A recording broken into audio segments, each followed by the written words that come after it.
All right, guys. Let me see something here.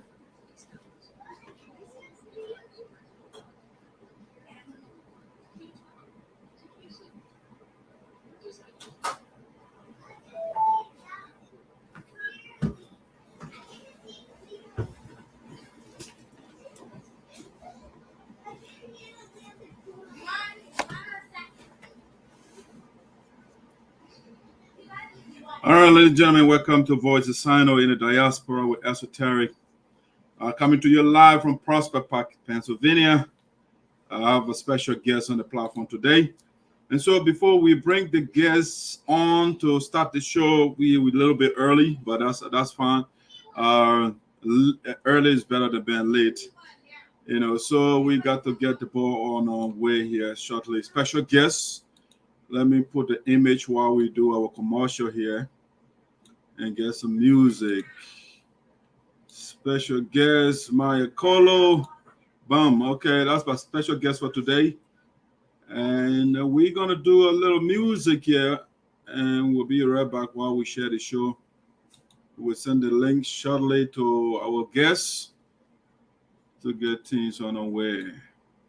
It'll be a hot show. All right, a hot show for us here today coming your way. Any boy, Ever pregnant speaker. I'll come in. I'll keep resident. Some people in the area, they not let man bend it. Some people in the market, they not let man bend it. Some men in the office, they not let man bend it. Some people in the club, they not let man bend it. But how we boy running? Dream my leg on running. Someone say running. In German say running. How we dancing running. Ride my car running. Go to club running. I will come and shine running. Oh, he running.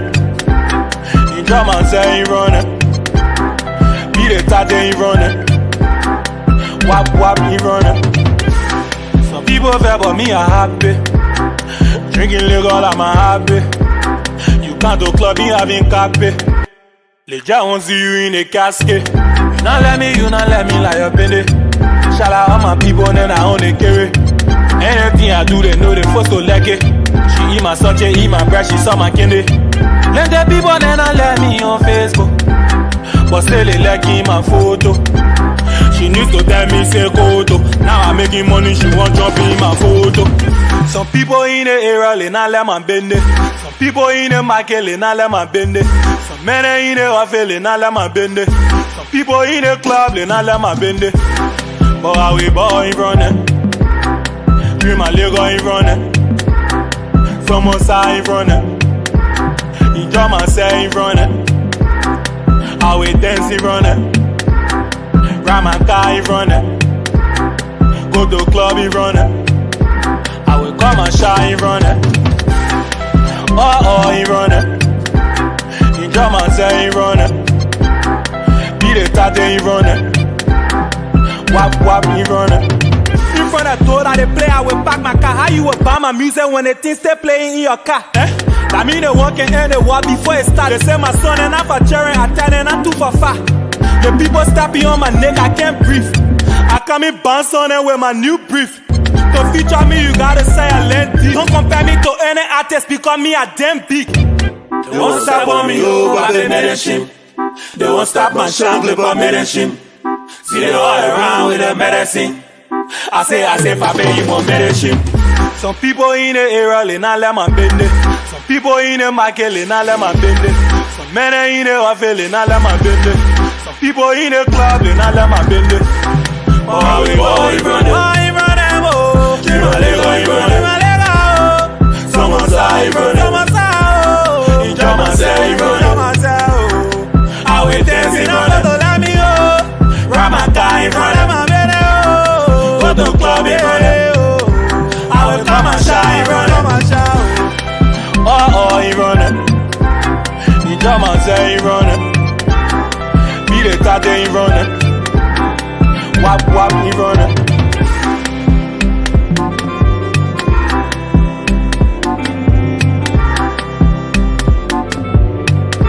mother finna bono, I see you.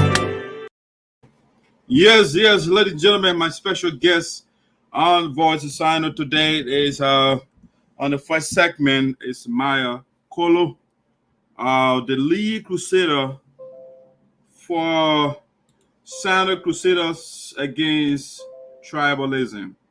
All right, so we're going to see what the young people of Sinoe County are doing with respect to mitigating, if not eradicating, tribalism. Okay, so Myer Kolo is the lead crusader, and also he is the administrative assistant for the office of Augustine Chie.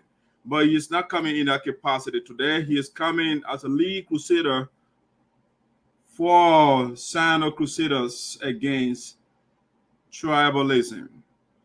The young people, they are of the conviction that this disease has harmed, it has ruined the relationship of the people of Sinoe County and the continent of Africa at large. And so they have to do something about it. They can't sit on the side.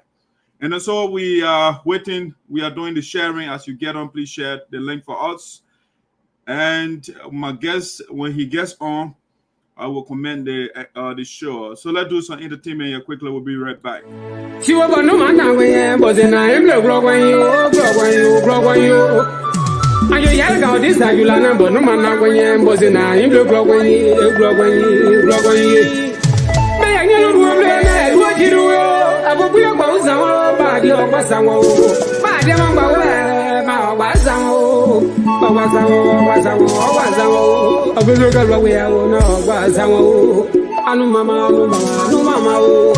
Superstar,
All right, guys, we got the music breaking in over there. Let's see. We are waiting for our guests, so the music is cracking out over there. Let's see. I know that was the case on your side, but let's try this one.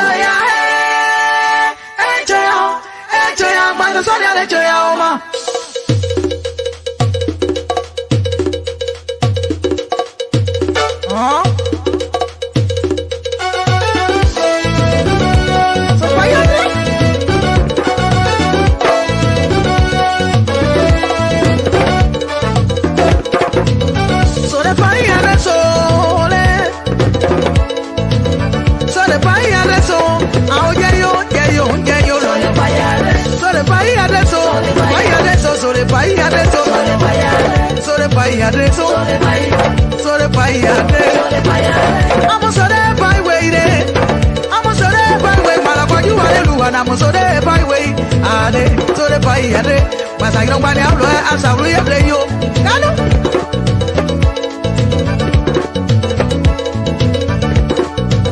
It's from Pekka. So by ade. Yeah, that's all I'm on. I'm here. I hear that's all I'm going to go.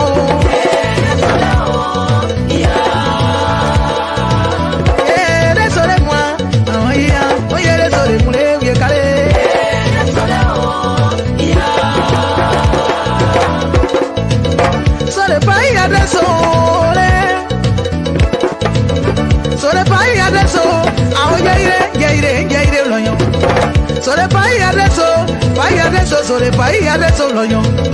So the país adesso, so the país adesso. I'm so the país way there. I'm so the país way para pa you and everyone. I'm so the país way.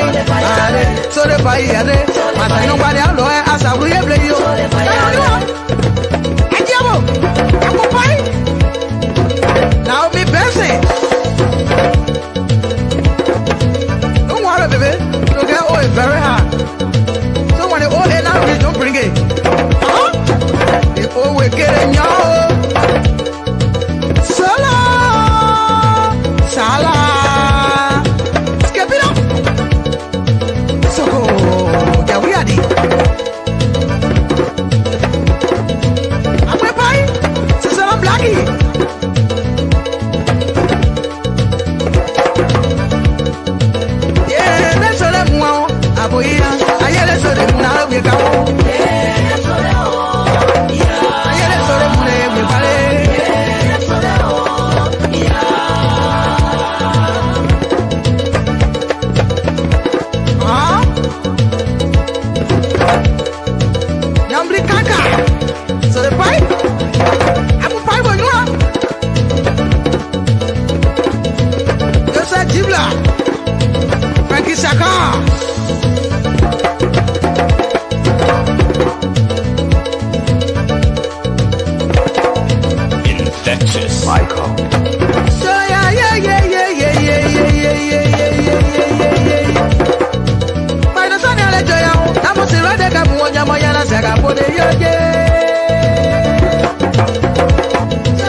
So the país adesso lo yo.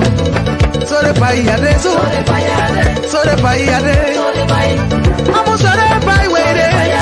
I'm so the país way para pa you and everyone. I'm so the país way. So the país adesso. Mas I nobody hablo as I will play you.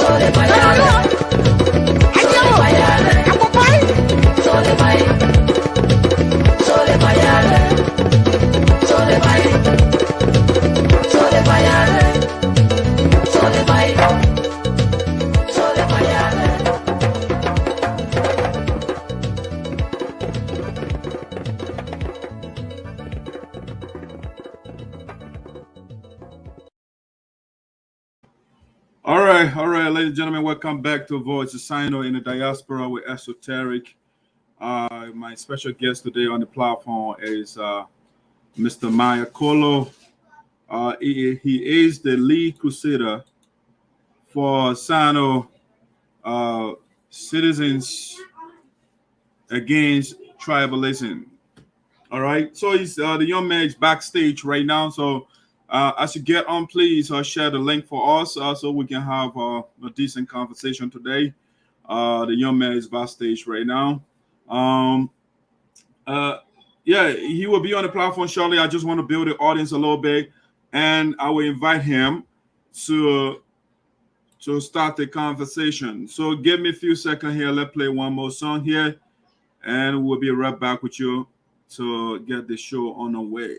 All right, so we are in Sinoe County here, so let me play some Sinoe music here. Hello to all my fans around the world. My name is Marie Nyenambo, the queen of traditional music. The only thing I want you to do to subscribe to my YouTube channel. I'm on Facebook, I'm on Instagram, I'm on WhatsApp, I'm on Amo. Just subscribe to my channel. Promote me, my fans. Subscribe to my channel. Subscribe, guys.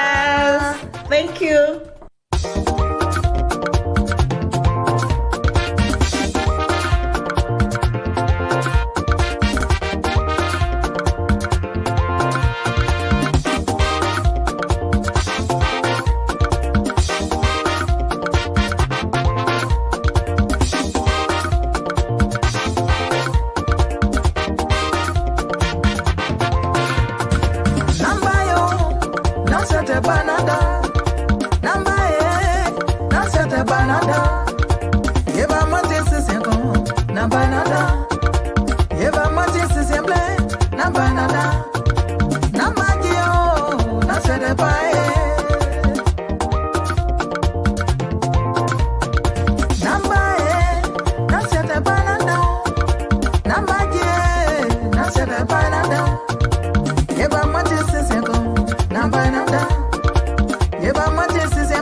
All right, ladies and gentlemen, welcome back to the Voice of Sinoe in the Diaspora with Sarpo, the Esoteric from Prosper Park, Pennsylvania. Now we have a beautiful show today coming your way. Please, so as you get on, please share the link for us. Now, my guest is backstage and ready to engage with you. So what I want to do, just do quick shout out to somebody very important. And the next phase we'll be seeing is my special guest on the platform. So let me do that quickly for you. Let me get that birthday shout out of the way. And you will see the great man who is my guest today. Where did I put this? Boom, right there. I want to do a quick shout out to my mother here. A quick one here. Let me get to my image. All right, so ladies and gentlemen, I want to do a special birthday shout out to a distinguished personality of the Sarpo land, Mother Lucilia Zaza, a very decent lady, a woman whose heart is filled with gold. She is we will have people like this on planet Earth. We will have a beautiful planet. The lady is very, very decent. I lived to her when I came to the United States for several years. That's the wife of Mr. Honorable Matthew Zaza, the representative of the Electoral District number 3, Sinoe County. And so Auntie, that's how we call Auntie, all the children, or biological children, all of us who call Auntie. So we want to take the day to the time to dedicate the platform to you today on your birthday.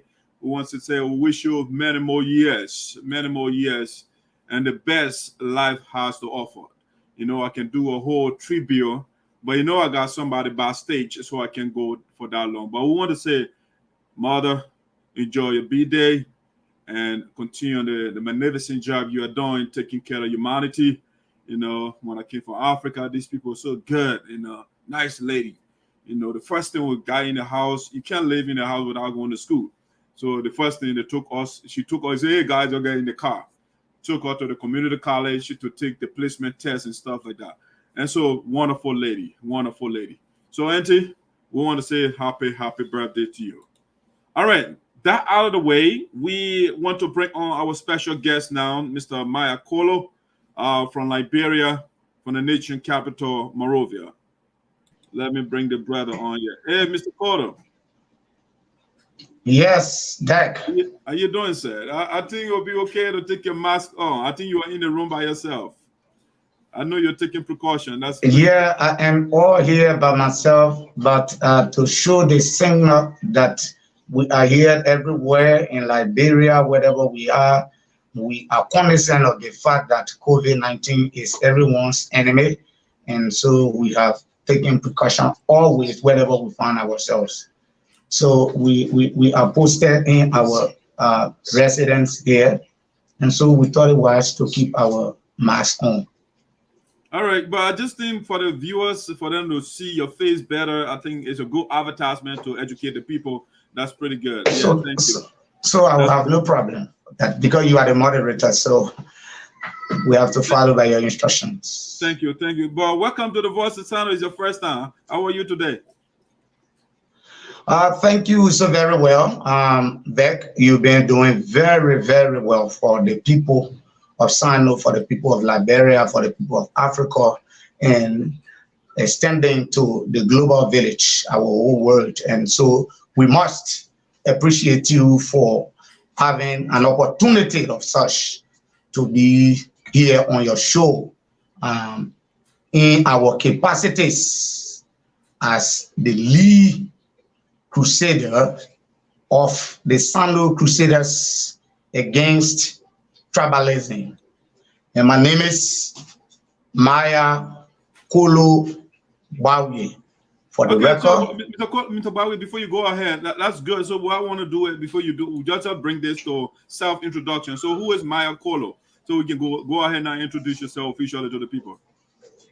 Thank you so very kindly. This is Myer Kolo from Sinoe. Mother is Sarpo, father is Sarpo. I'm from Sinoe, belonging to Sinoe, and I am here today in the capacity as a Sinoeans. Despite God had created all of us in his unquestionable wisdom to be in Sinoe in one basket. And so the fact that God had placed us in that basket, we must coexist. And so against these backdrops, we thought it wise to ensure that today we have launched the crusade against tribalism in Sinoe, and we are privileged to be the lead crusaders for the Sinoe Crusaders Against Tribalism in Sinoe. All right, excellent, Mr. Bawi. Thank you so much. Again, welcome to the platform. It's your own platform. It's just that we are in the U.S., but you know it's a global village now, so we are all over the place. So, I heard the word tribalism a couple of times, and so I want you, before we go to we have an agenda that we want to follow here. So let's give our viewers, you know, give us some context. What do we mean when we say tribalism? What is that? Thank so very well. Before going any further, because this is considered almost the world stage, and I think everyone in the land of this podcast is following with us, and so we are on a moral and social obligations to recognize those that deserve recognition in our society, if we must effectuate the change that is so needed.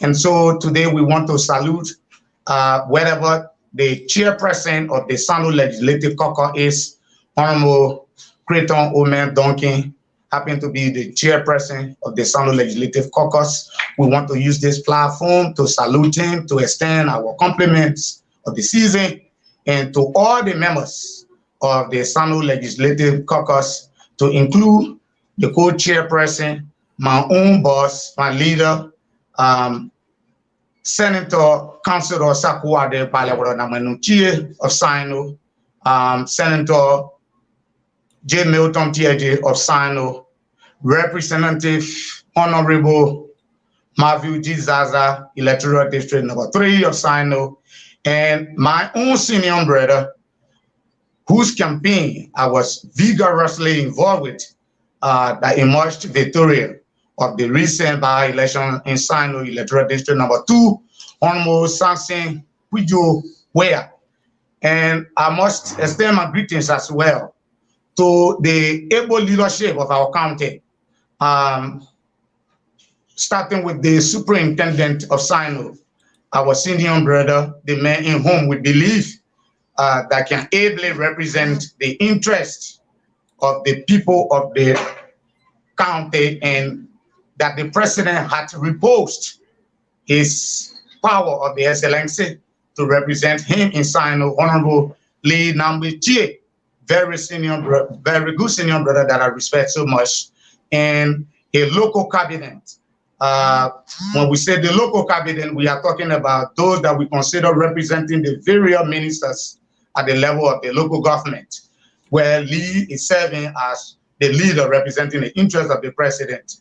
And so we want to extend our greeting as well to the statutory district superintendents. We want to extend our greeting to the administrative districts commissioner, our chiefdoms, leader, the paramount chiefs, the clan chiefs, the general town chiefs, quarter chiefs, our leaders, the youth leaders, the women leaders, the elders of Sinoe, all the social grouping of Sinoe, and this hour, most importantly, and to show our concern to our fighting members, are considered as the Crusaders Against Tribalism in Sinoe, that have been in the acronym of SCAT, which means to go away in an instant mood in the time that is so needed to go away from a specific thing that seems to be stagnant, and there is no condition that should be saying stagnant.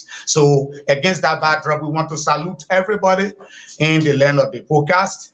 And that, if we must admit, we must appreciate you as well to give us this opportunity, that this message today will go to the people that is so concerned, that will help us. We not see themselves to show belongingness, but we see themselves showing that we are all from Sinoe, and we owe our loyalty to Sinoe because God has placed us in Sinoe, and so we must coexist regardless of our tribal affiliations, our political affiliations, our religious relationship, our sex, whatever the case is. Let us consider ourselves in one village for Sinoe and honor the roof of Sinoe as the children of Sinoe.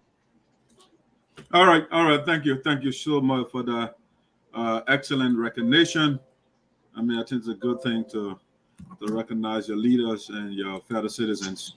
All right, so now to the issue. Yeah, now to the issue. We just want to give our opening definition when we say tribalism. What exactly are we talking about? When we say tribalism, we want to speak to our people, most especially those in the land of the podcast. And so we will speak according to the level of our achievement. And we will want our message to go, because this message is so important, is so cardinal, to the point that it is the message that is needed to go to effectuate the change. And so we say tribalism, the state or being organized or advocating for a tribe or tribal lifestyle That's how the Webster Dictionary will put it there.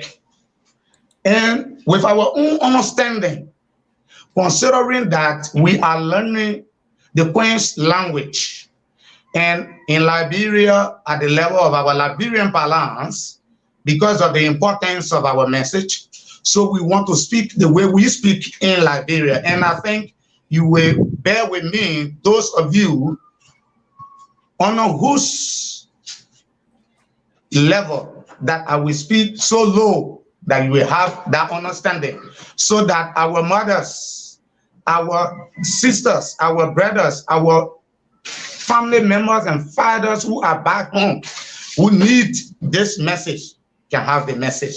So when we say tribalism is a state or being organized or advocating for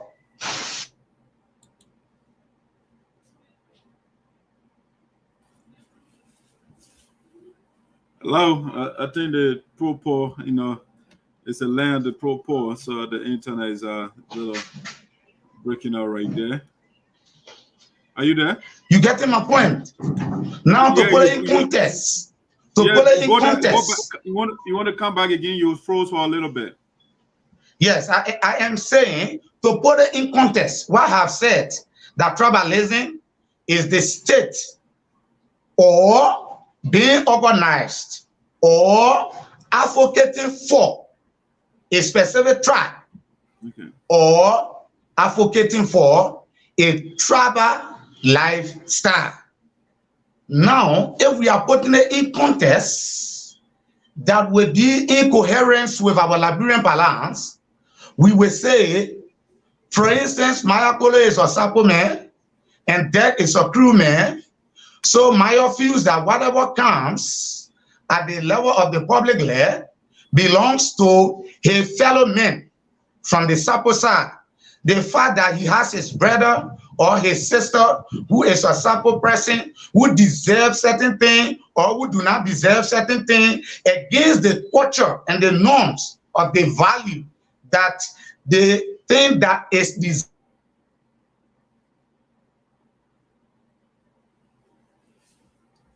The belongingness, but claiming that he's a Sarpo man, so he only associate with Sarpo person.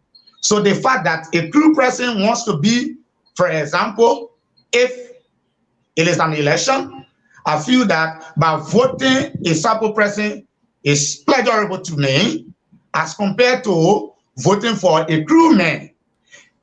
Even if I have the understanding that the crewman is so competent, is qualified to be that person that you should be.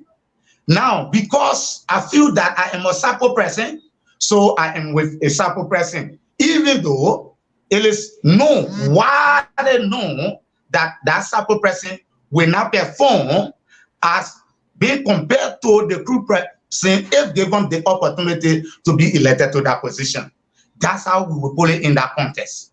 And now we say it hinders productive decision-making processes. That's why it does. It hinders productive decision-making processes. Now, what do we mean? Against the backdrop, we are on a moral obligation to ensure that social justice is in place. Because it is said down the line when we were in elementary that we are all interdependent. I need you there, and you need me. And the fact that God did not make a mistake to place in Sinoe the Sarpo people, the Crew people, the Grebo people, consider the Jerepo, the Mandingos, the Bassa people, all travelers from all tribes who are resident members of the county, considering their residential status. We must be cognizant of the fact that they deserve whatever comes to them, the fact that they are contributing to the well-being and the welfare of Sinoe. And so thinking to align myself with a Sarpo person, or because I should align myself to a tribal person hinders that decision-making process that would have been productive if I have thought outside the box to have gone for the person who is capable, who is in the right place at the right time to deliver whatever he or she delivers for the people. Okay, excellent explanation there. But let's poke that a little bit. Mr. Kolo, last time I checked, the first law of survival is self-preservation. What is wrong with a specific tribal group advocating for themselves? What is wrong with that? If the law of nature is self-preservation, are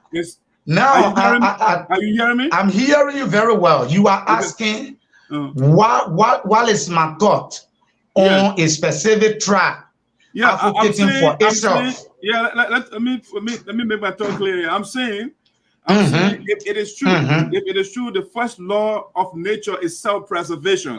All right. Then what is wrong with certain tribal group or certain group of people advocating for themselves? For seeking their own interests. Now, good. Like I said, let's look at family, for instance, like you said. If I am the father of my children and I have my wife and we have a family, the very first thing that comes to our mind, like you said, in the first law of nature, self-preservation, is that we are cognizant or taking care of ourselves first as and our children. Now, good and perfect, but in a state of democracy, it hinders productive decision making. Like I said, for instance, let's look at factors, numerical factors. Now let me inject something into what we are trying to do here.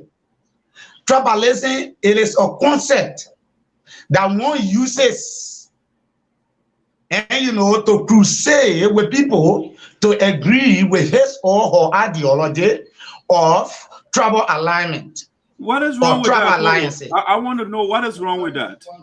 What is wrong with it is it impedes or it hinders the progress of the state, for instance, or it hinders the progress of the county, because at the level of the county, if we are seeking the interest of Sarpo, because we are Sarpo people, yes, there are some of the traditional practices that we have that we owe ourselves to.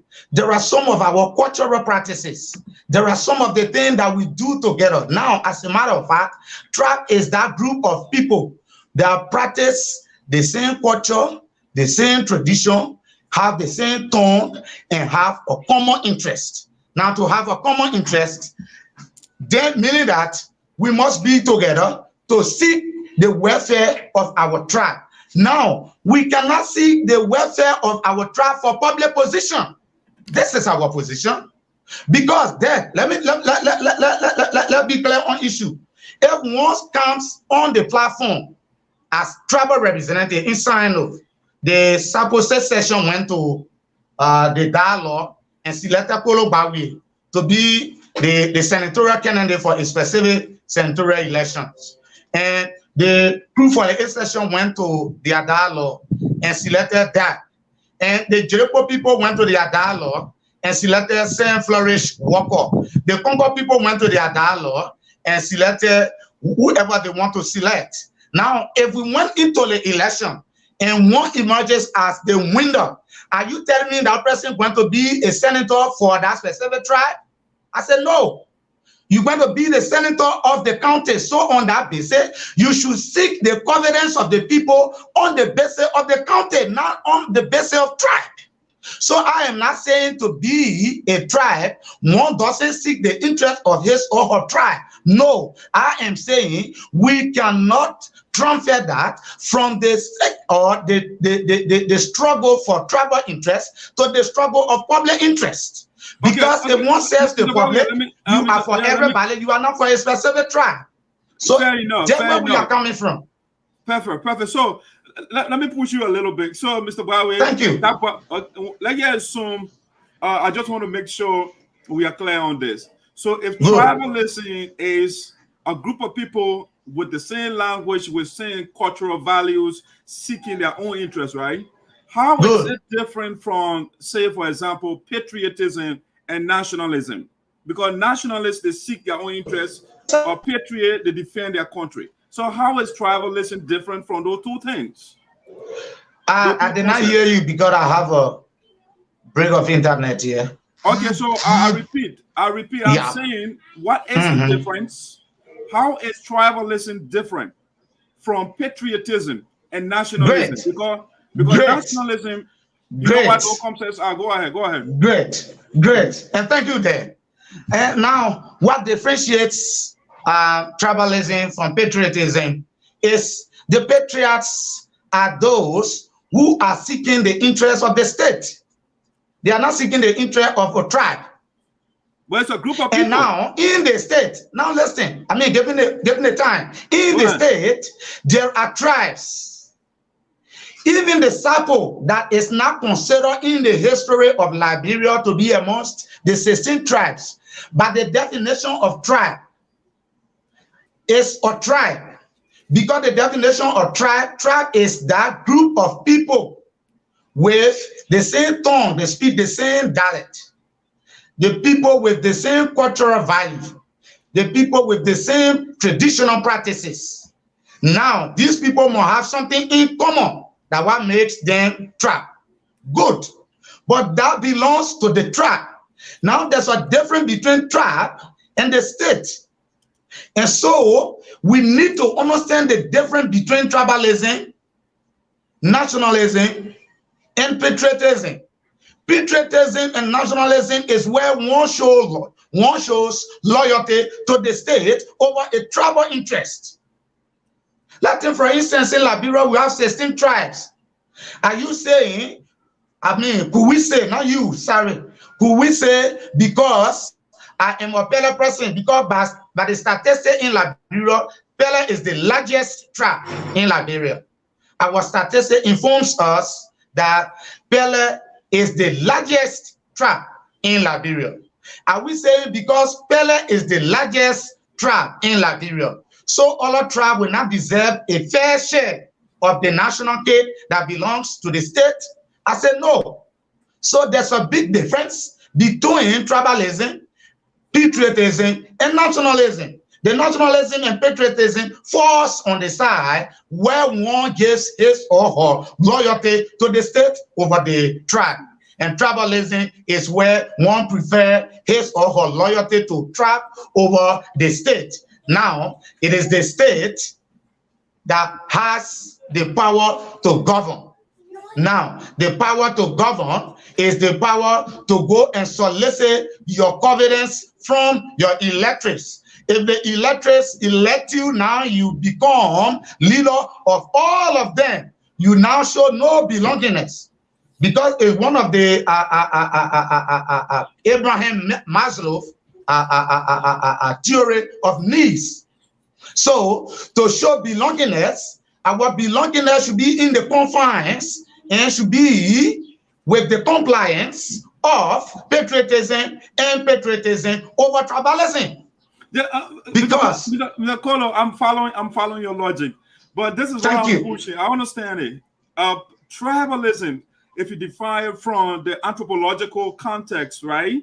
Then nationalism, like community, those things, they are all fall in the same bracket because tribalism is a subgroup of a group of people. So if you look at it at a larger level, maybe we can say globalism is then you're talking about a global community, right? You got my point right there. Yeah, you break it down to nationalists and so on and so on, communities and those things. But my point is, if you're saying the nationalists, the patriot, they seek the interest of a nation. What is wrong with a group of people seeking their own interest from the same group? Because it's still a sectarian group. No, Dad. I am not saying absolutely there is something wrong with the people that what I recognize and I have flagged. that a tribe, there is nowhere around the world that you can do away with a tribe and the needs of the tribe, because every tribe will have a common goal. And if that tribe has a common goal, meaning that there are specific things that as a tribe the people will advocate for. Now, if we have the basic understanding and we have had the basic factors of why we are a tribe, then we will know that we cannot use tribalism to prevail over nationalism and patriotism. There were the advocacies of Crusader against tribalism camps. We are not saying there should not be a tribe that advocates for its rights of what it wants. No, this is not what we're saying. We are saying we should understand the difference between tribalism, nationalism, and patriotism.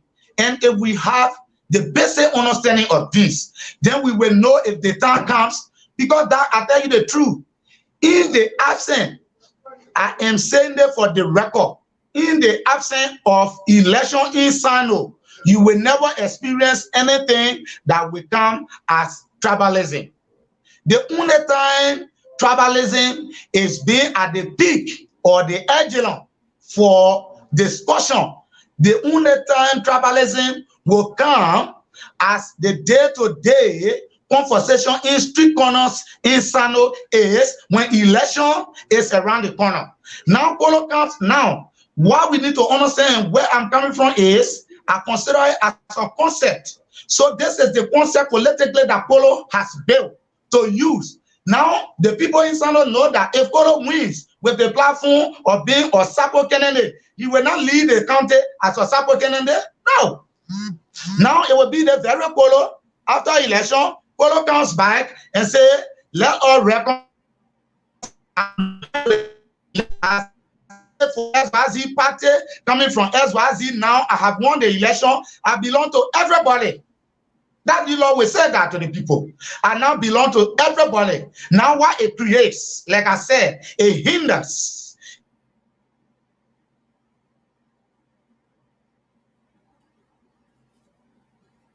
Yeah, there's a glitch over there. All right, my special guest is Mr. Myer Kolo. He's from Liberia. He's a lead crusader against tribalism in Sinoe County. And so we are having a conversation about tribalism here. We appreciate your participation. So thank you there, like I was saying. So what it does is that Kodo create the condition that tribalism is that thing that when he uses it, when he wins an elections, then it is the same channel he will use to apply or implement his platform as the leader of the county. I say no. Nobody will use that. After every given election, the same will change. And it will now become, let bygone be bygone. I am now considered as a Kolo Balwe, as a Sarpo senator or Sarpo representative. I am now considered as a Sarpo superintendent or Sarpo, crew superintendent or Triple superintendent. I am superintendent of Sinoe. I am senator of Sinoe. I am representative of SYZ district. Now, then it puts us in the position to know that these are being ideological titles that politicians have deployed to use as a means of getting political supremacy. And after getting the political supremacy, they now go around, on the round table to negotiate for reconciliation. In the negotiation of reconciliation, they show no belongingness to any tribe. They now show belongingness to Sinoe as a county. So if this is the case, then let us go to the pool as representatives of Sinoe and not representatives of the various tribal groupings in our county. There were the Crusader against tribalism in Sinoe County. Okay, that's good. And so this is the civil education that we thought to provide. This is the awareness that we thought to create. And these are the means through which we shall deploy mechanism to conduct dialogues in our reach according to our understanding and on the basis of necessity, so that the message will go to the people, so we know that we can be in Sinoe on the basis of CRU, Sarpo, GEOGRAPHICAL, because if you look at all of us, we belong to the Kwa speaking group. We speak almost the same language because there are slight difference and there are the same slight similarity.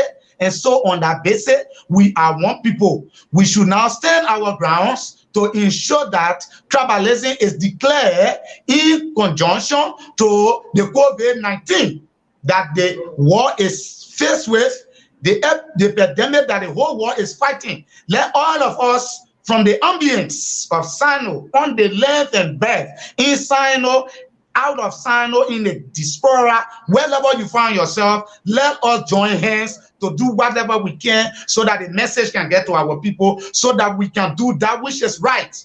Because this is hindering our decisions, and after decisions, we will go together as a one, as a people under one umbrella. Kolo, yeah. First of all, before I go ahead, I think you're a little closer to the camera, so it covering your face a little bit. If you can, okay, the camera a little bit. Yeah, it's okay right now. Yeah, you can. All right, good. So it's better now. Okay, good. Okay. Yeah, so I'm trying to follow, right? You are comparing the fight against COVID-19 to that of tribalism. I'm quite sure that's how I want us to consider that war tribalism and that concept tribalism that everyone wants to deploy. Mr. Kolo, tribalism cannot be eliminated. You can't eliminate that. Even though you can eliminate it. If you find a better vaccine, you can eliminate COVID-19. I think I can be corrected also. It was said by WHO that there would be a way, that will be found to ensure that, because COVID-19 will be almost like malaria and other things, it will be very long for COVID-19 to surpass the face of the earth.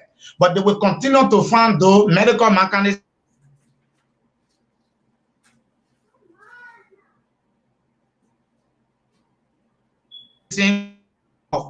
within our position with COVID-19. Then I think there should be our understanding about tribalism, because tribalism is eating the fabric of our oneness. And if we have the understanding to ensure and to know that we are one people, then we are better together. Okay, all right, fair. I just understand it like, okay, saying let's fight tribalism, like somebody saying let's fight familyship, having your family, family. No, tribalism in the very first place can never be eradicated. That I know. Right. Now, what I think we can do is to find mechanisms that we show, that can ensure that we suppress it. That can ensure you are crusading, that we minimize it. What are the mechanisms you got for us? You are crusading against it. What are the mechanisms you have? Now the mechanism we have is, now we've gone, now there's a saying that says, and a philosopher said that, he says, when there is a problem in the community and there comes to the community and conducts an investigation about that problem that is affecting that very community, and that has realized and identified the solution of that problem, and in Dyke's wisdom, in his judgment, that fails to apply that as a means of solution, that becomes the problem to the problem of the community. And so now, the very first thing all of us need to understand is that the issue of tribalism, we must understand it, that no one in Sinoe will say, I'm a crew man, I will not do things in the Sarpo land. I'm a Sarpo man, I will not do things in the crew land. I'm a GEOGRAPHICAL man, I will not do things in crew land, in Sarpo land. I'm a Bassa man, I will not do things. Everybody will do things on the basis of your reach. What you think you can do. So if you are there, then the basis of us to maximize the issue of tribalism, to bring it to a point that it can be controlled, then I think we are all on an obligation to now create a very big awareness around the globe to ensure that the message goes to the people properly in time, ahead of other people's prediction, so that by the time it is about to be effectuated, nobody will now come and say, oh, this is a means for political this and political that. And so we are on an obligation to ensure that now that we have identified the problem of tribalism, we have to apply that solution that we have identified. And that solution, I think, is for us to speak about it, for us to talk about it, for us to be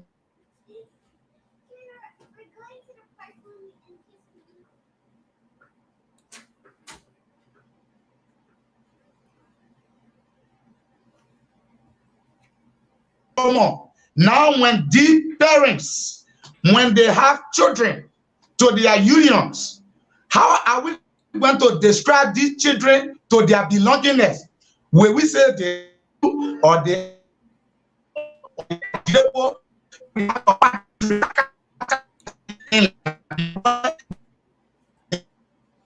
shows ownership to the child, and the child takes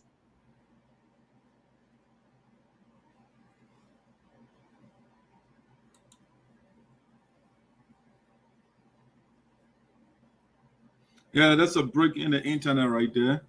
Yeah, he's breaking up, pro-poor.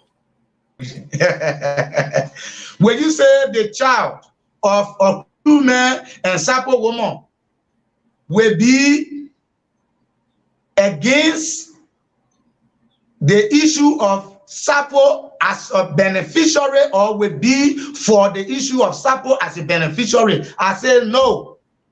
I say no.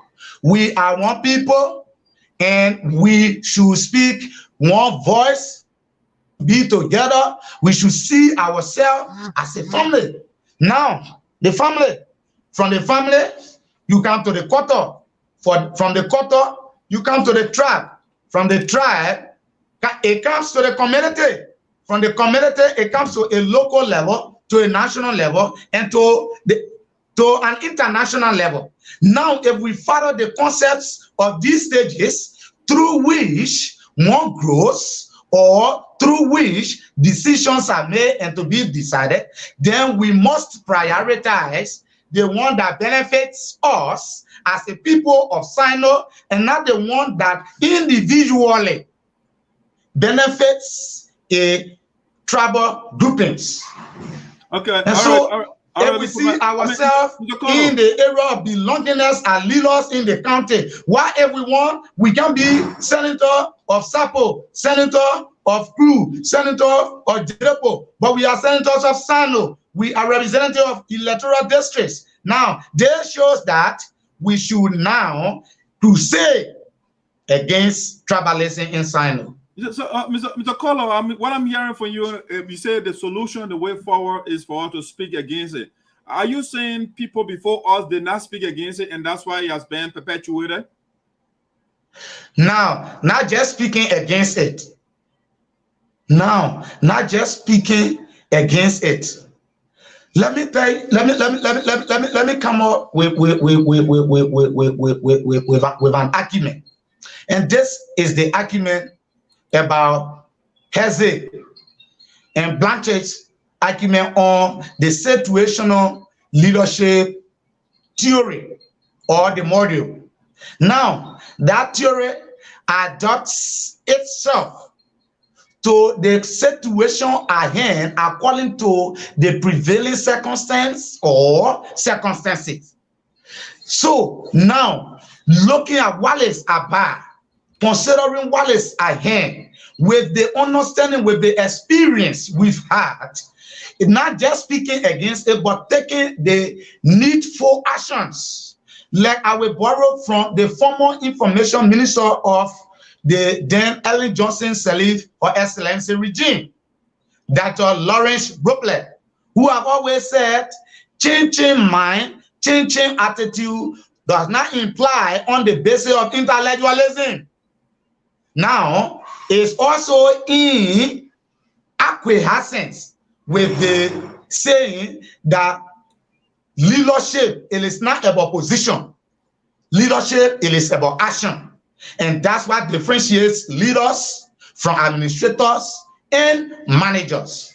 And so now we as leaders that lead for people to follow, if we have seen and have identified the solution, our failure to apply the solution, we don't want to be questioned by society as an obstacle or the problem to the very solution. So we will now come to ensure that with the knowledge, with the resources available, we turn our saying now into action, and by getting to our people, by crusading against it, and having our people mentally informed, having the understanding, making them to know the impact it has on us as a people of the county. Okay, so now, what I want us to do is, I have another guest, so I want us to keep the answers a little bit brief,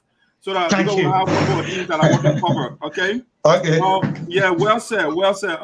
So this is it, though. I'm wondering. We have had different movements in Liberia that came out. I mean, I can think of, for example, Moja, the Movement of Justice in Africa. I can think of PA, Progressive Alliance of whatever you call that one. So yeah, the point I'm trying to make is those zero groups, they started up as, you know, tackling certain things. So let's say, for example, Moja started with, you know, fighting for justice in Africa, and then later it metamorphosed into a full-blown political party. So is SCAT? Is it a reincarnation of Moja or PA? In other words, you don't think you guys? I mean, I just want to know. It's not a political party that's starting now. You guys are not starting a political movement. Beautiful, Jack. Yeah. And for the record, and to our people, on this day, July 24, Saturday, 2020, the Crusader Against Tribalism Queen at SCAT in Sinoe, in Liberia, in the world, distances itself from any political intent, because it undermines the intent of oppressor group. And now that's why we are coming. There's a saying that says, according to Henry Fayo, the father of scientific management, in one of the 14 principles of Henry Fayo, he said, he that wants equity should come with clean hands. In other translations, he who preaches equity should come with clean hands. And you are right, Doc. But for the record, that's why if you look at the formation and the formulation and the way the organization is growing, because of the realness of the intent of the organization, the vision and the mission it brings to the people of Sinoe, that is seen as a relief. So it have had not much antagonists. It have had not much oppositions. I tell you much, at DEC, the very first place when we started was to conduct consultations. Our consultations started with social groupings. We are talking about social groupings that are in the area of advocacy for rights, social justice. We started consultation with stakeholders. We started our consultation with state men. We started our consultation with youth leader, with women leader, and on the basis of the necessity that it attaches to the organization, it is growing, and everyone is buying the idea. So we come with clear heart. We've come with who we are to do whatever we think we can do, to use whatever we think we can use peacefully, to call for a coexistence in harmony in Sinoe, regardless of tribal affiliation. We say no to tribalism, and we say yes to Sinoe as a county, Sinoe as a people. Okay, Mr. Kolo, I like the word you said. I mean, I like the qualification when you say for the people to exist peacefully. But if you look at the word, your name, you guys' name, crusade. If you look at the historical context of that word, it's negative. You know, the Christian use it in the 11th, the 12th, and the 13th centuries to fight the Muslim in Europe. So, I mean, if you look at the context, it has a negative connotation. So, why did you guys select the word crusade and not another word that has a positive connotation? No, thank you, Dai. Like you said, it has some negative impacts in itself. With some of its negative impacts, it also bears some positive impacts. And every war is used by its users on the basis of its usage. Now, even the tribalism that we are talking about, that we are crusading against, there are positive beneficiaries of the tribalism, and there are negative beneficiaries of tribalism. So on the basis of the over average percentage, it is calculated from our calculation, from our investigation, from our assessments, that there is marginalization should there be the basis of tribalism. So like you said, why did the organization chose to use the word crusade? We use it in its connotative and denotative meaning. Now in its connotation, like you said, the Christians use the word positively for the Christians in its meaning they use it to go against. That's what I'm saying. Yeah, go ahead. Crusade, in other words, to crusade is to go against a specific doctrine.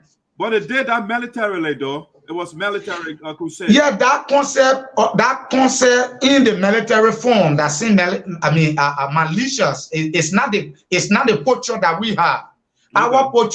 Our posture, like I said, our posture comes with conducting awarenesses around, campaigning and conducting dialogues, and it is on the basis of the importance that the discourse introduces and brings to the table that the people will see the need to be a part to join the ideology, because there is nowhere around the world where something that is existing to be crusaded against or to be campaigned against that you will just come on the basis of silver platter. No, we are not saying that.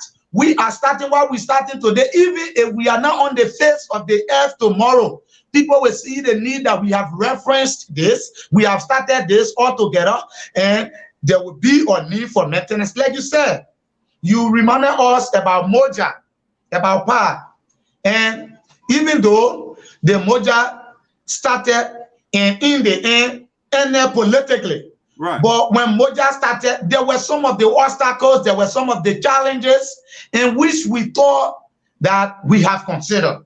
These are in our considerables already. And so on the basis of that, we are cognizant that we are not just coming to undo ideas that be existing. We are coming to add ours to ideas that have been existing in the form of amendment, so that in cohesiveness, togetherness, we can all see the need to campaign against tribalism in Sinoe. Whatever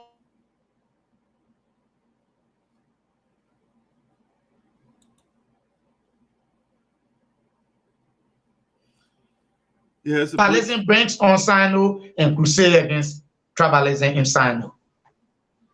Okay, all right, thank you guys. My special guest is Mr. Myer Kolo is coming from Liberia, talking about the fight that they are crusading against tribalism in Sinoe County. All right, so Mr. Kolo, I want us to see whether we can get some of the bullet points here exhausted. So if you can be succinct, that would be great. No, we are not. Yeah, we are not exhausted. The one point I want to bring to you. Yeah. About the bad effects of tribalism. You want to about the bad. Right. About the bad effects of tribalism. Let we put it in a numerical context at the level of the county. Let's bring the county to a stage where we look at the numerical strength of the county, and categorically, you will agree with me that the Crus are in a vast majority. The Cru are in a vast majority. Next to the Cru numerically will be the Sarpo. Next to the Sarpo, the Jerepo, and the Mandingos, followed by Basso and some of the settlers who are from the other tribes in Liberia, the Pele people, Gola people, Mende people, and you name the rest. And they are all there in Sinoe, including the Americo-Liberians, who in the first place settle here on this land before we can come to the understanding of considering the land of liberty today. Now, if we say yes, we are advocating on the basis of the need of the tribe, like I said, it hinders the team needs. It hinders the needs of the team in the decision-making processes. You will agree with me that the Cru are in vast majority. So if we went into elections in Sinoe and we want to be travel, we want to go to travel, categorically, without fear and favor, you will agree with me that the Cru people will always win the senatorial seats because they have the number. Let's put our county in perspective, regional-wise. And let's look at our region, our county geographically. Geographically, our county has 9 statutory districts. The 9 statutory districts in our county, we have 2 Commonwealth administrative districts. Now, the 9 statutory districts, you have the Sanquin statutory district, which is predominantly occupied by the Cru people. You have the Tajomo, which is predominantly occupied by the Cru. You have the Bayan, which is predominantly occupied by the Cru. You have the Dube River, which is predominantly occupied by the Cru. You have the Grey Statutory District, which is again predominantly occupied by the Cru. Now, I have named to you 5 of the 9 statutory districts in Sinoe that are predominantly occupied by the Cru. So let's put it to test. Numerically, if Cru man says, I am not voting for any Sarpo man in Sinoe in any election hearing process, do you think a Sarpo man can be a senator of Sinoe? Then the positive impact of that tribalism to a Cru man is the negative impact to the Sarpo man, is the negative impact to the Jerepo man. And so on that basis, let us see our county as our county and not see our belongingness to our tribes. No, no one will say. Let me intervene a little bit. Yeah, I understand what you are saying, and I listen to you keenly. And you say the only time we have the emergence of tribalism is during campaign or political season. Most often, for my experience. Is it practical to say that during political season people will not vote on tribal lines? Is it realistic? It's realistic, and it is realistic only and if we are all realistic in getting to the fight, like we are realistic into the fight. And let me tell you, that is gaining momentum. For instance, let's backtrack to 2005. In 2005, where almost 90% of our voting population were illiterate to the voting processes. In 2005, we used the very Sinoe again as a case study. We were voting for 2 senators because that was the first general election. That was the first democratic elections that were, and you know, conducted under the watch of Liberia as a government after our civil war. Now, that decision to conduct that election comes from Ghana, from the peace accord and the international community. Now, when that election was conducted, some of the rules say the first person that wins with the highest number at the level of the county becomes automatically the senior senator. Right. The next in line becomes the junior senator, and the senior senator carries 9 years technique, while the junior senator carries 6 years technique. Now, 2005, Sinoe case study. It will interest you to know that the Sarpo from the minority bloc, numerically, was able to prevail and emerge as the senior senator of Sinoe County. So it brings to mind that if the Cruz had not voted the late Senator Mabutu Vlanyepa, he wouldn't have been the senior senator of Sinoe. Now, another something that will interest you. Monvla, one of the biggest bases for his political constituency was Jerepo. The Jerepo people then had Nathaniel Bati, the late as well, in the race. Yet, massively they turned out and they voted Monvla. The Crew people voted Monvla. The Sarpo people voted Monvla. Now, Monvla won with the highest number, thereby declaring him as the senior senator of Sinoe. And he was followed by Senator Joseph Nambe, who was the junior senator then.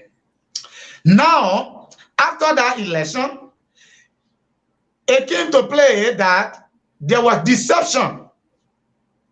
That the Sarpo played deception because people were voting for 2 senators. Let's say the tribe, all the tribes were voting for 2 senators. The Dropo will vote for Ezwaji, they will vote for Ezwa John. They will vote for Peter, they will vote for Paul. But it was heavily, widely spread that the Sarpo, in their majority, in their mass numbers, voted Une Senator Nyempa.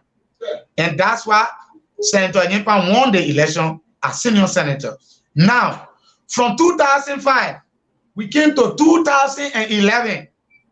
2011 was the practice of the introduction of the doctrine of the folly accession to support a specific candidate. Now, as compared to 2005, 2005, not the Sarpo, not the Crew, not the Jerepo that ever supported an individual from a dialogue that was conducted and resolution reached, and that yes, this is the person we carry as a tribe. No, keep me for the record. I stand to be corrected, but keep me for the record. Nobody as a tribe of the tribal groupings, as individual tribe, to say, yes, I am a Sarpo man, so Sarpo people will go to a meeting and they will only vote for one Sarpo man. No, it did not happen. I supported Charles A. Clark. I Myer Kolo. I supported Charles A. Clark and supported the late Mabutu Vlanyepa. Now, 2011, I supported Senator Nambe. Senator Nambe is a Crew man. Romeo was a Sarpo man. Romeo was in the elections. Romeo Kuya as a Sarpo man. Romeo was in the election. Now, there's a saying that if you cannot identify where the problem comes from, you cannot apply the needed elements that will serve as solution. Now, from the happening of 2005, it was widely spread, like I said, that the Cru people felt that the Sarpo people were in clique. They went into cahoot, that they only fooled them to have voted Nyimpa, and they did not vote the Cru aspirants. So on that basis, Nyimpa won as a senior senator. 2011 was the very first time that I experienced in Sinoe that Senator Number, one of the campaign messages was about Pobolebo, the Cru for the 8th session then. Then that's the time Cru for the 8th session go organized to go and support a specific individual in an election. Then they supported Senator Nambe because at that time only one senator could be elected for. So they supported Senator Nambe massively, even though there are some of them that still voted some of the candidates as well from the opposite tribal groupings. Yes, numbers showed that. And they have been archived. I don't want us to come to a point. Like you say, you have another guest. I know though, but I want to be brief. But I want to give you a historicity of where we come from and where we are. Now, the Cru for the 8th session put on representative candidates. Now, in 2017, the for the 8th session went to their meeting and selected people to support. The Sarpos session went to meeting and selected people to support. Now, this time around, the two tribes have gotten to realize that there is no reason to support a specific person on the basis of tribe if that person cannot deliver. So now the count were on the basis of deliverable.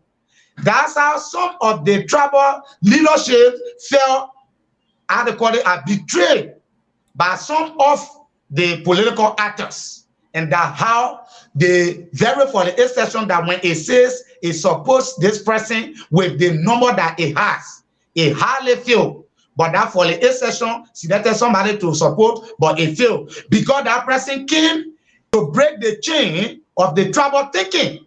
And so from 2017 to 2018, the barrier of tribalism have begun to get broken on a periodic basis by election nearing time. So now, with where we are, we have had a foundation already. The message is clear already that yes, there's a need to see ourselves as people of our county, to show our belongingness, our loyalty to our county over our tribe. We are not saying we cannot be loyal to our tribe. No. If we cannot be loyal to our tribe, then there will be no need for a tribe. Yet, in the face of being loyal to your tribe, still our loyalty goes to the county for the benefit of the state. All right, well said, well said. I like that. But you don't think the election of the late Mobutu Nyima was a democratic anomaly, democratic accident? They were putting it right now. I could say democratic accident, like you said, because to come from the minute portion of the people that have the minority number and you emerge as the winner in the face of the people with the highest number. Yeah, now, Mr. Kolo, that one I agree with you. You know the history better than I do. If you look at the electoral history of Sinoe County, all of those I have said, at the senatorial level, I think that with the exception of Mobutu that I know, all of them, they're Cru. Is that wrong? Of course, I agree with you. No, I am not saying it's wrong either. Yeah, I was trying to reflect. I was trying to reflect the negative impact tribalism has on a specific beneficiary, because there are two types of beneficiaries. They have the beneficiary who benefit positively, then you have the beneficiary who benefit negatively. So now, in the case, the Sarpos are the negative beneficiaries, right? No, the Sarpo had not been negative beneficiary. The Sarpo should be negative beneficiary had the Sarpo been denied taking any seat of such. But the Sarpo had the opportunity 2005 to produce a senior senator. It's tokenism you are preaching right now. It's tokenism. Oh, one person got it, so the Sarpo are not isolated. That's tokenism. But for the record, or Derek, at the level of the county, you will agree with me that I will say the Sarpo are now marginalized from the level of the government. I stand to be corrected. I'm not speaking holistically. I'm speaking specifically from the senatorial level. Good, that's what I said. Then there were not many people who were educated as per the reality of tribalism and politics.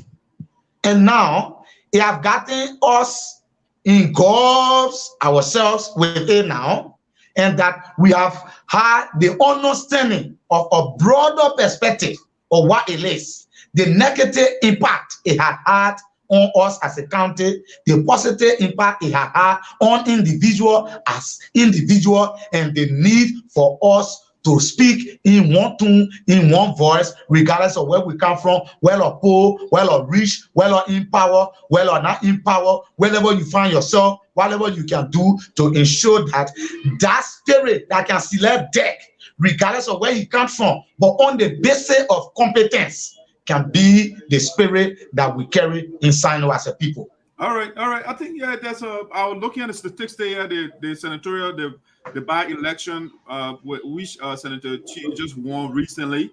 Good. Look at the statistics here. He won 7,459 votes, and then good. Romeo Kuya got 5,028 votes. So the margin was into war. Yeah, great, but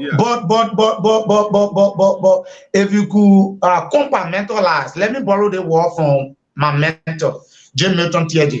Compartmentalize. If you could compartmentalize, your mentor? Yeah, he's my mentor. Okay, he's my mentor politically. But now while we're speaking now, I just say I want to remember that, I want to borrow that word from him. Okay. And if we were compartmentalize that, you will see that Senator Tie wins, or Senator Tie won electoral district number 1 in Sinoe. Statistically, if you look at that statistic carefully, Madam Grace Corlin won electoral district number 2 at the county level, and Romeo Kuya won electoral district number 3 at the county level.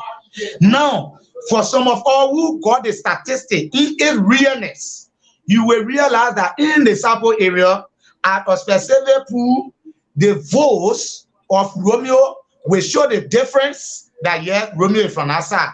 It will reflect itself to the same reality in the crew area where the votes of Councillor Chie, my boss, will reflect that Councillor Chie is a crewman. And other places, it will reflect that Grace is a crew lily. Now, Grace is a crew woman. Chie is a crew woman. Grace won Chie in other places. Chie won Grace in other places. Looking at that record, it brings to mind that yet there is something that we have started, we are doing, and we still need to do more. And so we are calling on ourselves. We are taking the responsibility that we were responsible for what is happening. Now that we have realized that it is an ill to the development of our society, it places us now under the umbrella and under an obligation where we are all under the responsibility to crusade against tribalism. All right. Thank you, my special guest, Mr. Myer Kolo from Liberia, speaking against lecturing, giving us some information what they are doing on the ground in Sinoe County with respect to before I take leave of you, you will see that today you are talking to me. The next day you will be talking to a crewman, because we said you that preach equity, you must come with clean hands. And so on the basis of us as leaders, not in the context of administrators, because administrators and managers are people who will do things that are on the book, but leaders are people that will invent ideas that people will follow to have impact on the life of the society. We are saying, if you have the next opportunity to talk to us as a group, you will talk to a group person that will be giving you the basic analysis as to where we have come. The next program, you will talk to a Drepo person. The next program, you will talk to an American Liberian, Mandingo person. And now they brings you to the point where we are saying, He that preaches equity should come with clean hands. So because we are speaking against tribalism, so we must hold together. And that's why we are holding together. And so because we are holding together, and it is said, why they said that in union strong, success is sure. That's right. Okay, well said, well said. I mean, the thing is, it's one thing to say something, to preach against something, orally or verbally, is another thing to practically do that thing. You know, so good. we want to see going forward. But let's see. I want to go through some of the points we brought forth here. So when you talk about tribalism in the case of Sinoe post-war era, what do you mean? Like I said, the tribalism of Sinoe post-war era. Now, there where I come from on the other side to say we must take responsibility of the happenings that have resulted to us thinking about tribalism, about us thinking on the line of division. Beyond the line, before the tribal war, our parents told us from stories they have told us that they never experienced the divisiveness that is on the increase in the county that we are fighting and that started to drop down since 2017 on the basis of reality of the state and the county decision making. Our people have told us that a crewman will go to the Sarpo place and they will play together, and the Sarpo men will do same, the Sarpo men will do same. Nobody knew then that Sarpo and crew are now one people. The people, they are one people, they are being one people, and they will still be one people. Now, if I said post-war, Sinoe, after the war, reflecting on some of the happenings from the war, should not, cannot, and will never ever allow us to a point where we will consider ourselves divided. We are not. Because I will tell you, the truth should be told. During the Civil War, what we did was senseless. Sorry for my words, for the choice of my words.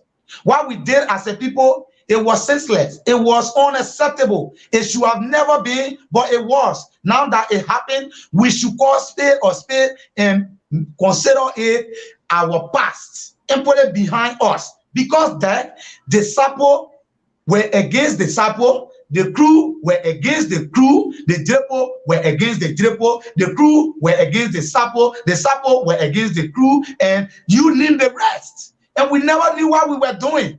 Because people we consider warlord them who were seeking political supremacy in the state, in the country, to be who they want to be, did not give us the message well, and we did not know the message well. So we joined it. When we joined it, little did we know that what we joined was not better for us. And now we did what we did. Now let we consider it the past and open a new page as a people and forge ahead. Because if we cannot forget our past, if we cannot do away with our past, we cannot forge ahead. So let's consider our past as the past and look at ourselves where we are and see where we can move our country forward next. Okay, all right, well said, well said. I want also just adjust the bullet points quickly. Before we tackle that, I want to know what's the leadership structure of your group. I mean, who is the head? Who is the? I mean, do you have president? How do you select the leaders, and who are the leaders? Now, thank you. In the organization, in the organizational structure of this nature, our organization, the formation, the leadership formation, like you said, is very, very cardinal.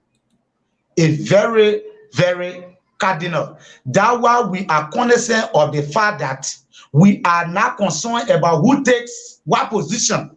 We are concerned about us making this as an idea that comes from all of us.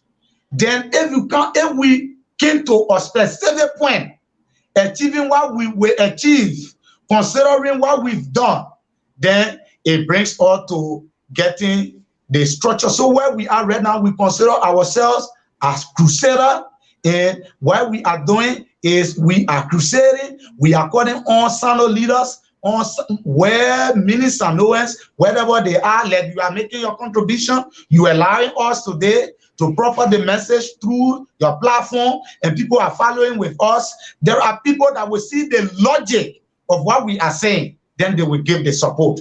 And so where we are right now, all of us, we have our structure as crusaders. And the structure considered as crusader, but we have a Sarpo person, we have a crew person, we have a Draco person, we have a American Liberian person, and so on the overall, all the tribes are represented by membership ideologically.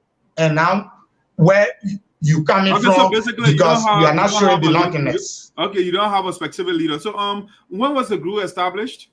The group was established officially 2020 in September. Okay, okay. All right. And so, when we started, we have started working. So what we've done is, if you are still concerned about the structure at the county level, what we've done is we are planning, because what we are doing here, and like we said, our channels is through creating civil education, creating awarenesses, and doing campaign and crusade around and across the county. So we must do these things in the orderly manner that the county will see us as doing what we need to do for the county and not being part of. So for the inclusiveness of this organization and this cause, the just cause, we are all in the county, and we have focal people, and we have people who are behind the ideas, and the organization keep growing. And together one day, that Kolo shall reference what would be archived today, that yes, during 2021, June to pass. And so our citizens in the diaspora, we are calling on all of them. Like I said the other time, the Sarpo affordable leadership, the crew for the A-session leadership, the Sarpo mass choir, the for the A-session mass choir, the American Liberian, the Draco Development Association, all the tribal groupings that form part of Sinoe as a county. We are calling on all of us in whatever way that you think you can contribute, whether through idea, through resources, whatever you think, whatever channel that you think this idea can be effectuated and can be perpetuated, we are calling upon you to join us in this just cause to ensure that we fight holistically against tribalism in Sinoe. Okay, thank you, sir. So, but just to be brief, I want you to touch on the goal, vision, and the mission of the organization. I know you have touched on some of those things before, but just to reiterate. Okay, like we said, the organization was established 2020, and our motto say no to tribalism. And we are coming up with promos and jingles, radio talk shows. Is this your logo? No, that was what we suggested, and a committee held by Ability and Zachariah Doju. They are working on the logo that will reflect the conglomeration, the inclusiveness of Sinoe as a county. And so if that comes out and it is endorsed from members of the organization, then it will now be used. But in the meantime, temporarily, we are using this. Okay, okay. So that's the logo. Our goal is to crusade against tribalism in Sinoe in whatever way possible for ourselves, to ensure that tribalism is considered as a disease and we all can fight it in our weak ways. And that we should not make our alignments or our alliances or our relationship because we come from a specific tribe. We should make our relationships with people because God wants us, and we ourselves want ourselves to be in those relationships. And because we want ourselves to be in those relationships, we should respect them as ourselves, and not because I'm a Sarpo, so I am from Sarpo. Yet, you are from Sarpo, no one erases that. Yes, you are from Crew, no one erases that. Yes, you are from Drepo, no one erases that. But overall, no one erases that you are not from Sinoe. And so the fact that we are from Sinoe, we must coexist. If I have personal problem with that, if I have had problem with any other person, let's call this day as a day where we can now join our hearts, our mind, pull ourselves to work and ensure that this disease is considered, this tribalism thing is considered disease, and we can fight it and minimize it in the county. Our mission to create a livable environment, to create and make Sinoe a place where all of us can live and be who we are, who we want ourselves to be, a place where I can be to be labor commissioner, and nobody sees that as because I'm a Sarpo man, so I'm labor commissioner, a place where I can be to be the supervisor of EPA, and no one will say because I am a crewman, so I am in that position as the boss for EPA, but a place where when I am in the position, whether Crew, Drepo, or Sarpo, I am very, very effective and efficient, and it is that competence that we should look after to ensure that we should live in Sinoe because God wants us to live, and because we cannot do anything outside the will of ourselves, and we must live there. That's why we find ourselves together there, and that's our mission. Our vision is for social justice, for the coexistence of all. And that's why we are calling on all civil society organizations that have similar visions, that have similar missions to join hands with us. We are not saying the idea we brought is the only idea. We are only saying that there are people who have used the idea and who are still using this idea and who are even making progress like we could think, but we are calling on them too to add to us. So if you have idea A and I have idea Y, we put it together and make a big one, because two better than one. And so we are not here to show superiority. We are here to show that we want the best for Sinoe. And so that is our mission. All is right, there any question somebody wants me answer that? Let's look at the Crusade methodologies. What are the methods? Yeah. Like I said, some of the method we have planned to use is in the corridors of public discourses, and so we will use channels and methods like dialogue, public dialogue. We will go to the county and initiate, and if there's a need that has sufficient support for us to gather at the city hall, that other people will perform cultural dances that will translate and interpret specific messages to our people for the need of our togetherness, for the need of our unity. And we will do this thing to create civic education, to conduct awarenesses across our county. And some of those are what we are doing now, using the platform that we are using with you right now. We used the banner platform the other day. We used the Joy FM platform the other day. We are in negotiation with the platform of OK. We are in negotiation with all the platforms in the country right now. We have active 3 competing radio stations in Sinoe. We have the Voice of Sinoe, we have the Liberty Radio, we have the Radio Buto, and through the radio stations, our voices will be here. Now there will be people who are in the county as well, who with us, that will be on these radios periodically, that will pass the message to our people, regularly, so that if we know what we are doing, then we will know how to change from where we are.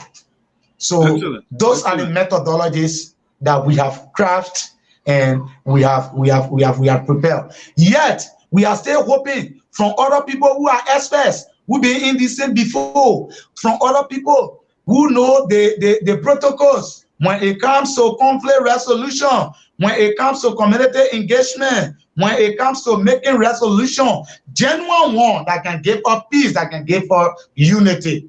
And so we are open to our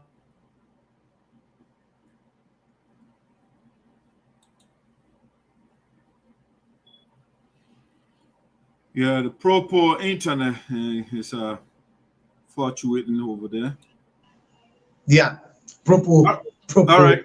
All right. Let's see. You are doing great. You are doing great. I think the internet has been pretty good to us today. All right. So let's look at the next one. I want to tribalism and marriage, Sinoe as a county and people. Put that in context for us. Good. Then it comes back to us again. In this area, or on this bullet point of our talking points, there, men marriage is Sarpo men like I referenced, and they are happy in their homes. And the Sarpo men marries the crew men, I mean the crew woman, the crew men marries the Sarpo woman, the Drapo men marries the crew woman, and you consider it in that form a minor. And they are living happily. In Sinoe, nobody comes to a specific time to say, oh, today, Kolo, say your part that crew man and the other man, that Sarpo man. So any good thing that comes to the Sarpo town, you will not benefit from it. Or any good thing that comes to the crew town, you will not benefit from it. We will not have this discussion. But the fact that today there is a new position in the town, Kolo comes to the people, and you know you're the Sarpo people,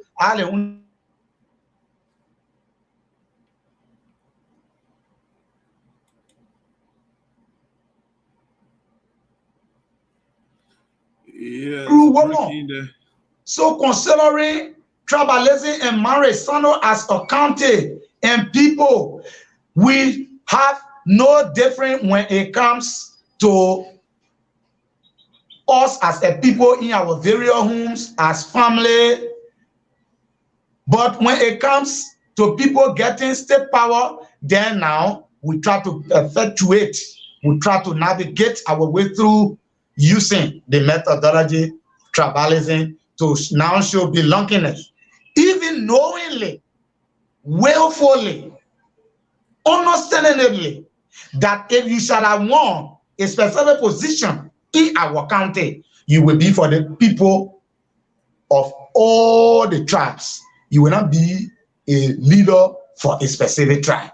And so we should consider tribalism and marriage and consider Sinoe as a county and people. Where will we be? How will we categorize that? Will we say the like invariable creed there? You have sorry to say, I just try to make the reference. You have Mandingo Ya, Mandingo Koto, invariable creed. And from time immemorial, the Mandingo men in that invariable creed married a Sarpo woman and had children by that Sarpo woman. These children now marry Sarpo women and had children by these Sarpo women. Their children will marry Sarpo women, Grebo women, or Mandingo women, and you consider it in a form and pattern. Are you saying, or should we say in our understanding that if somebody should be a city mayor in the democracy because the president are Mandingo man, so they should not be city mayor because the place is predominantly occupied by the Sarpo people? I say no. The fact that that person is there and living with us in unity, in oneness, in one accord, we have no problems. And it is conventionally understood and said that wherever you live and you don't have obstacles in your life, that place becomes your home. And we must understand the level of migration, how our people have migrated from other places to settle where we are. Then we must not discriminate. We must not segregate. We must not sectionalize. We must not things in tribal context. We must do things because they are met and they meet internationally best practices and standards. Excellent, excellent. Thank you. So, ladies and gentlemen, my special guest is Mr. I should say, Honorable Myer Favor Kolo. Yes. Yeah, the great man. Well said. Okay, yes. Let's exhaust the last point on this segment, and then I want you to touch on something else, and I will bring my next guest. So let's talk about you get your travel lesson policy 2005 to present and moving forward. What is that? Talk about that, and then we can go to the next thing, please. You see, there were my narrative when you and myself went deaf in the middle of our conversation. Yeah. Is the area of tribalism and politics 2005 to present and moving forward. Like I told you the story of the late Monvla, may his soul rest in peace. Monvla, politics and people, or tribalism and politics. I am a Sarpo man. I supported Monvla 2005. 2014, I did not support Monvla because I had my ideological difference with him. It's not on the basis of tribe. So because I had different with him politically on the basis of issue that I thought was important, and I did not support the late Honorable Mabutu Senator Mabutu Vlad, the late public works minister of the Republic of Liberia. And the reason I did not support Nyimpa, I told him after the elections. And after the elections, Nyimpa had the opportunity to become one of the famous ministers in our country, who won Minister of the Year awards in sequence. I told him, now what I told him for which I did not support him, 2014, when he had another opportunity, he refrained from doing what he did, I thought was not good. And now that he was doing what I oppose, if I now would be in the stage of opposition, then I hate him. So the fact that he was doing what I think is right, and he had changed from doing what he shouldn't have done as a leader, and now become a partner of Monvla. Should you say a Sarpo man that is supporting a crewman, Senator Juruoju Milton Tiege, is that tribalism? I said no, it is not tribalism. It is not tribalism. What is it called? A tribalism is where a specific group, a specific person support a partner of that same tribe. Tiege is not Sarpo man. So for a Sarpo man to support crewman, it's not tribalism. Okay, okay. All right, yes. Yeah, that's fair enough. I agree with you. All right, so, it's not, so like you said, moving forward, what has happened has happened. I think it's about time we come around the table and say, let call spade or spade, and let take responsibility of what has happened. All of our leaders, let them take responsibility. All of ourselves, let us take responsibility.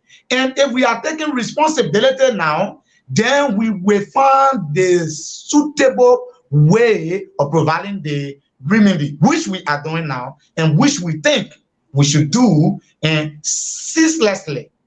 And with this, we shall triumph to achieving our goals, our vision, our mission, and on the overall, the reason why we have established and organized SCAT.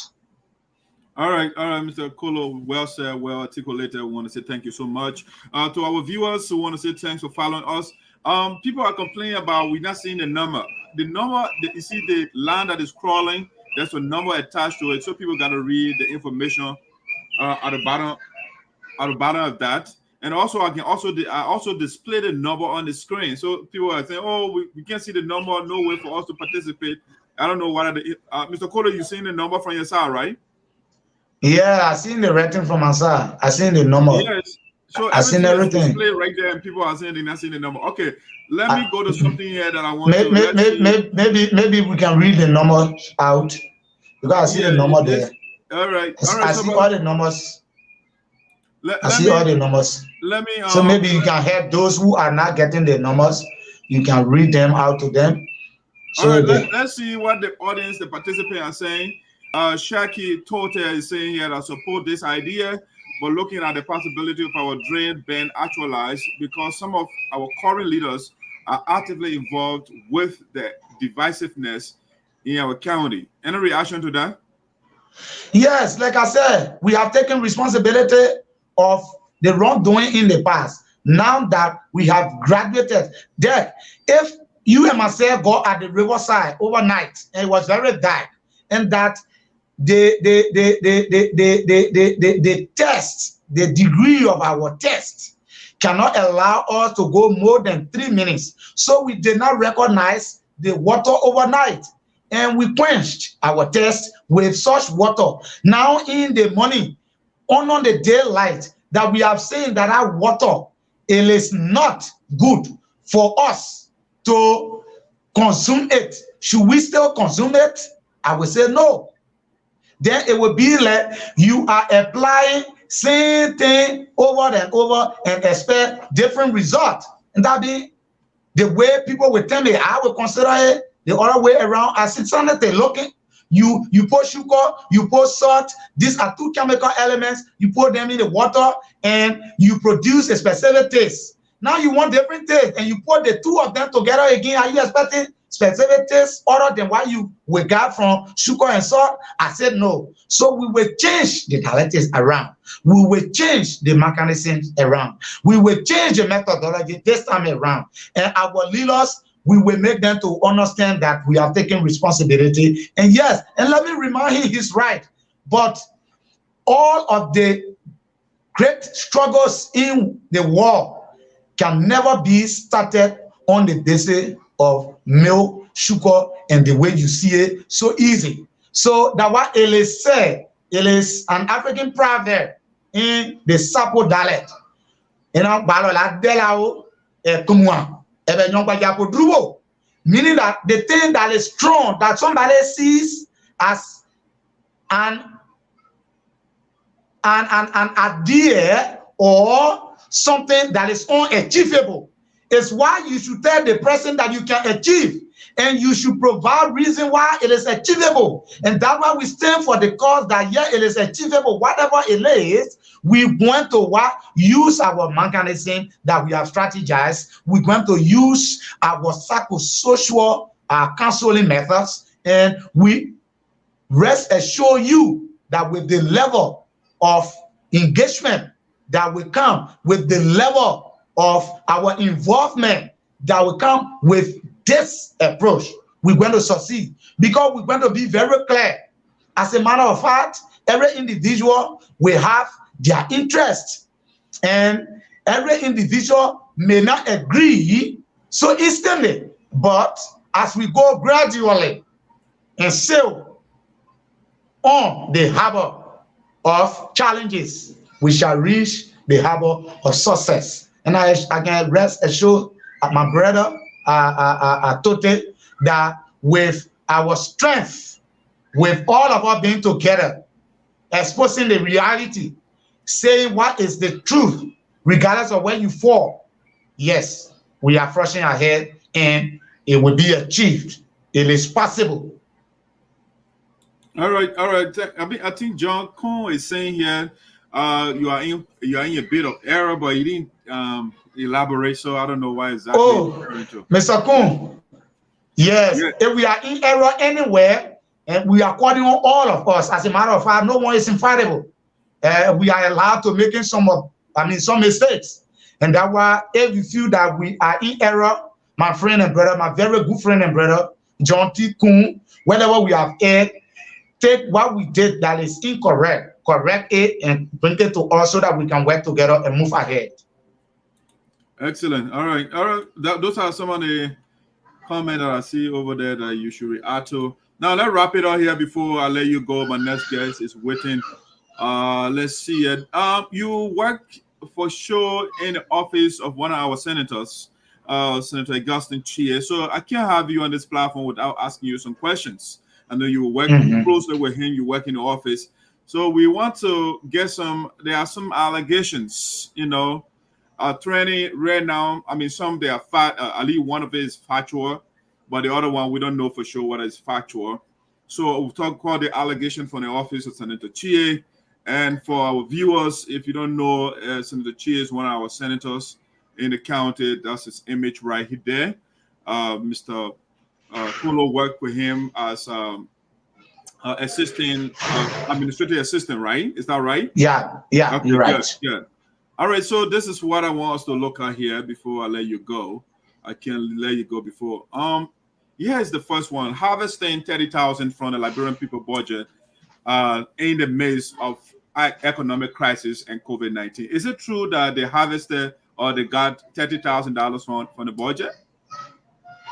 Yes, solely and wholly, the senator have confirmed and committed himself to the people of Sinoe to always execute his duty in a transparent and fair way in which he can legislatively lead the people of Sinoe. Now there, the budget becomes law when it is passed into law.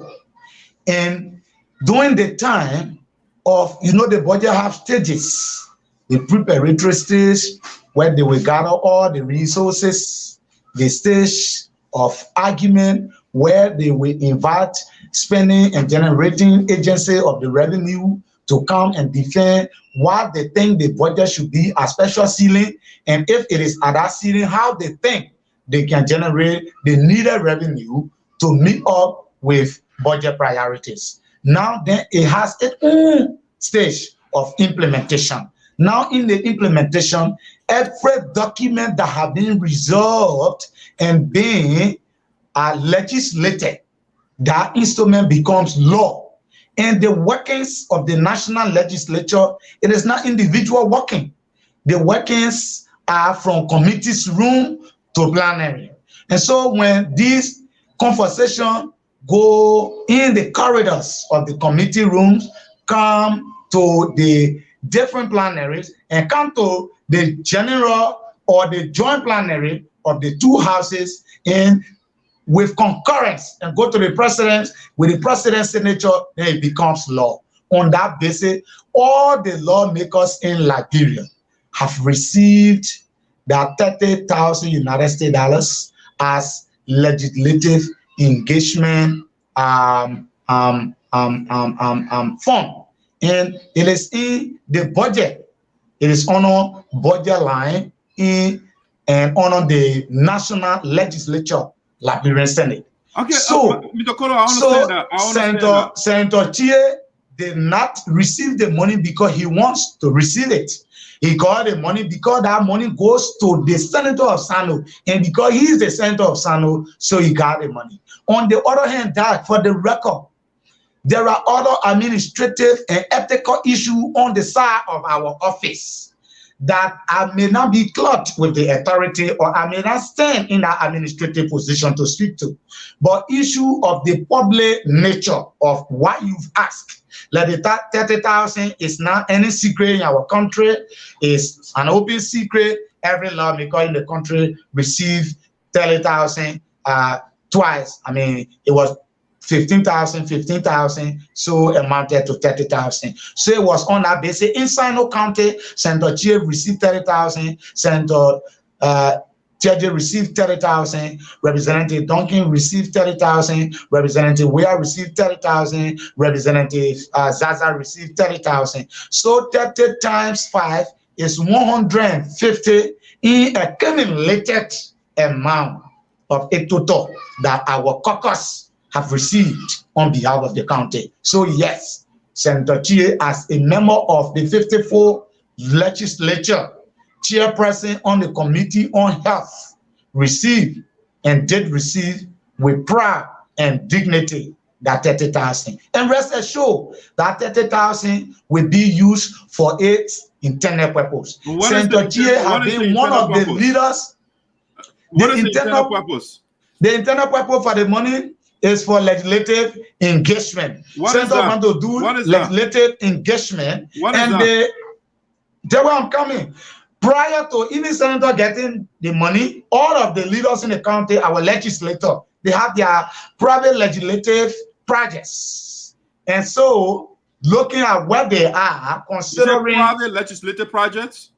Yes. If I say private legislative project, for instance, individual Kolo as a senator has a project that he undertakes. That project is Kolo project as a senator and as Kolo. What a new private legislative project. Why would you have the superintendent to do the work and they have private projects? Why? No, it doesn't work. It doesn't work that way in Liberia. That's why they have the county development funds.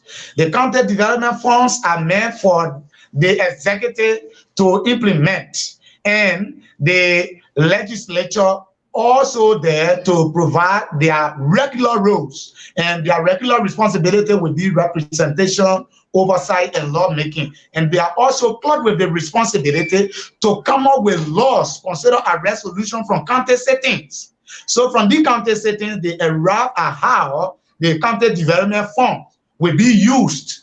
On the contrary, the legislative fund will be used according to the will and direction of an individual legislator.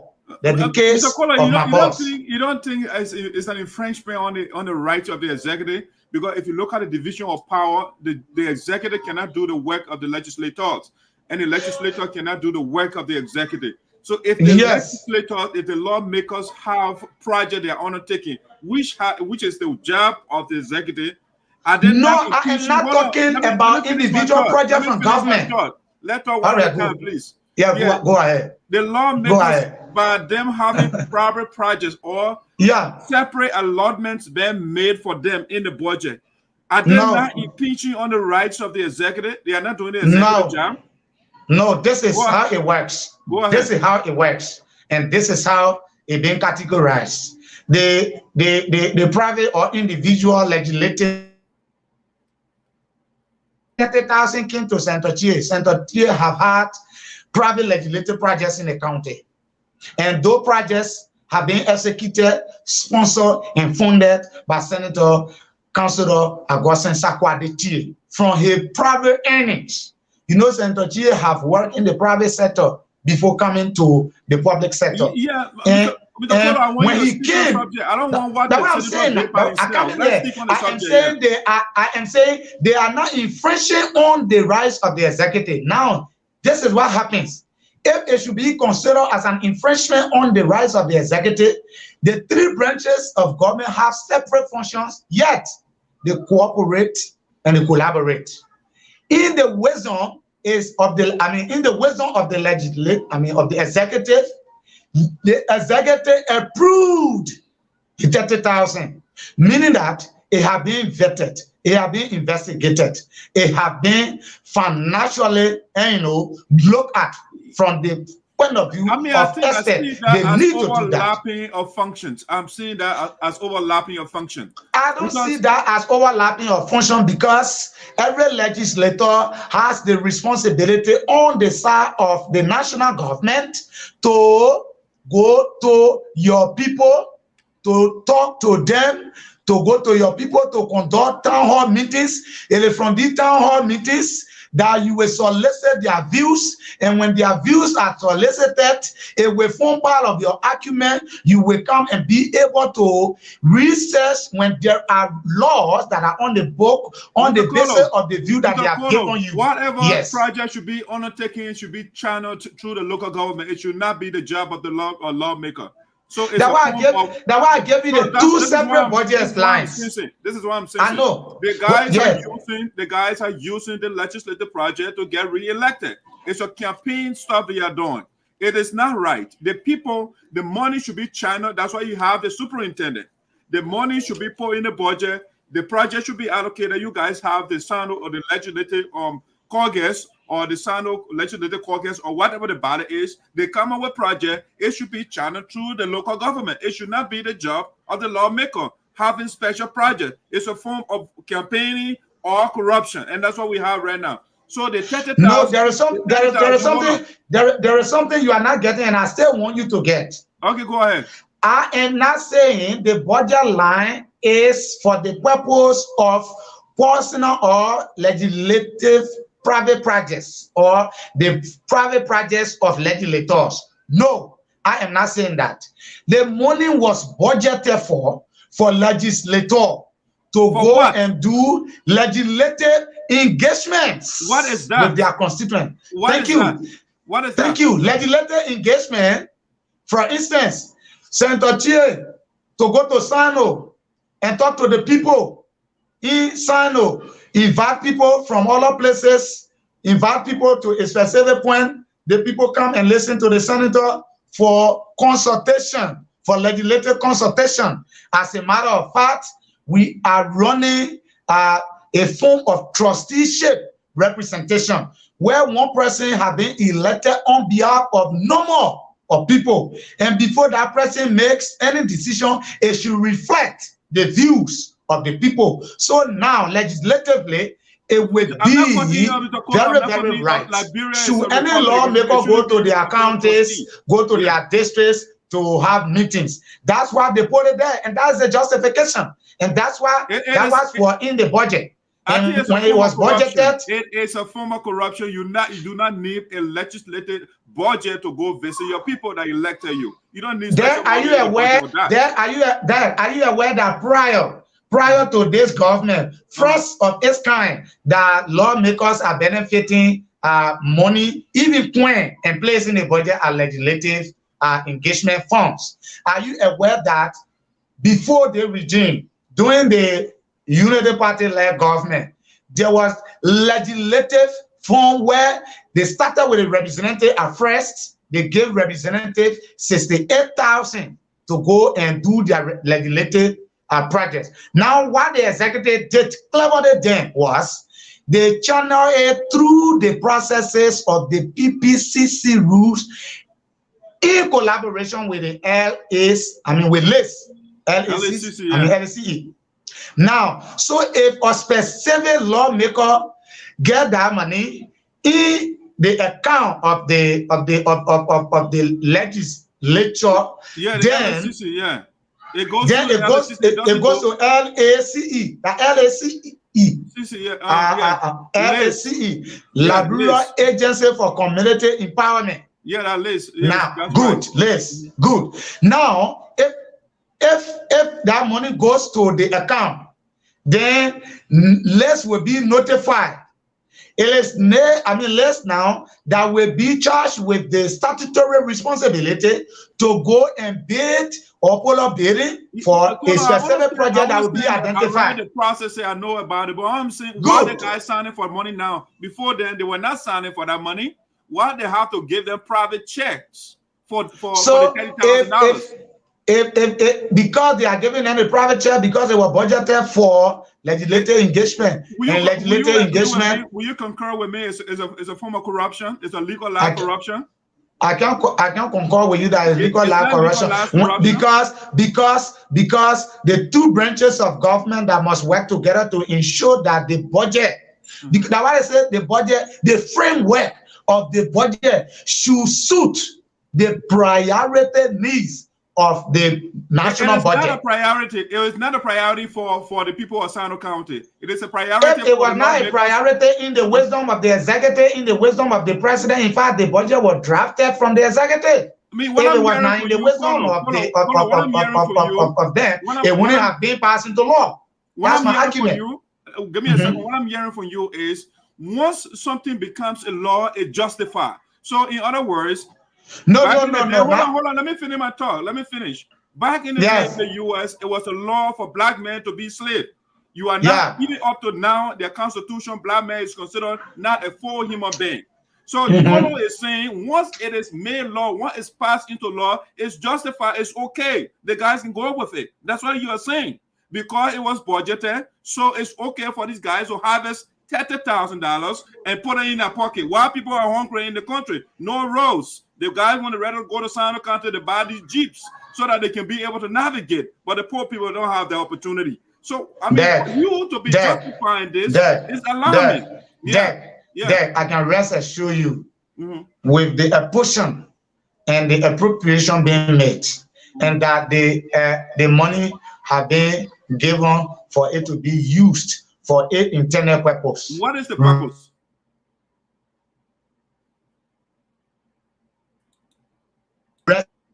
Assure you is one of the reputable characters and individuals in Sinoe, now considered as one of the reputable leaders in our county. For development or for the pockets of the lawmakers?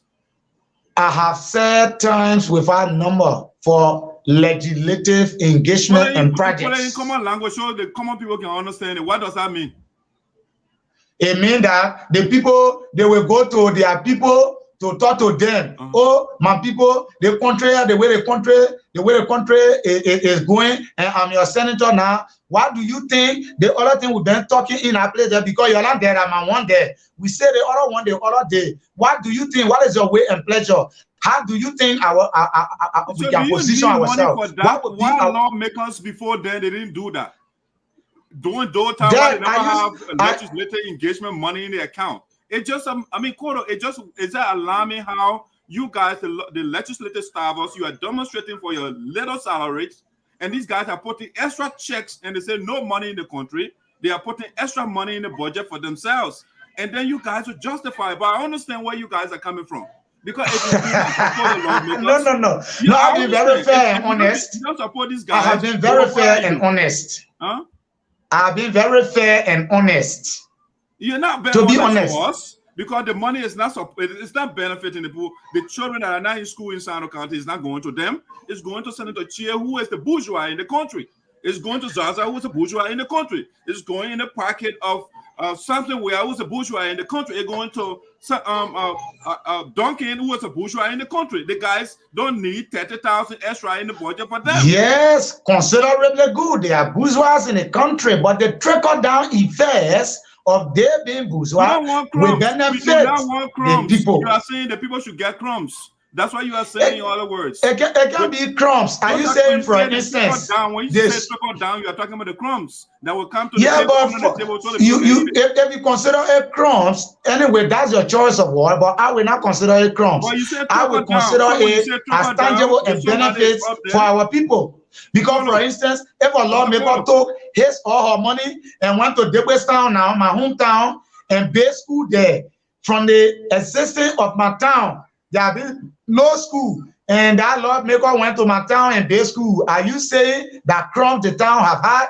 I will say no there. For the case of Councilor Tie, being using a meager resources, he taking with personal resources, and he even had the opportunity for government to buttress him. Now he will go to the county and try to speak up with some of the projects that he had initiated, and you agree with me that no project will just come to play and be finished. My argument, I'm not saying Mr. Augustine Chia has not taken a private money to build whatever he built. I am saying when they not send Augustine Chia, Honorable Zaza, Mr. Duncan, Mr. Weah to the Capitol building to get extra budgetary line for 30,000. That's why we send that. We don't send them for that. So for us to justify these things, if they want to build extra school in the county, let it be budgeted. It should be undertaken by the executive. Your recommendation is that money should not be used and will be seen as a form of implementation.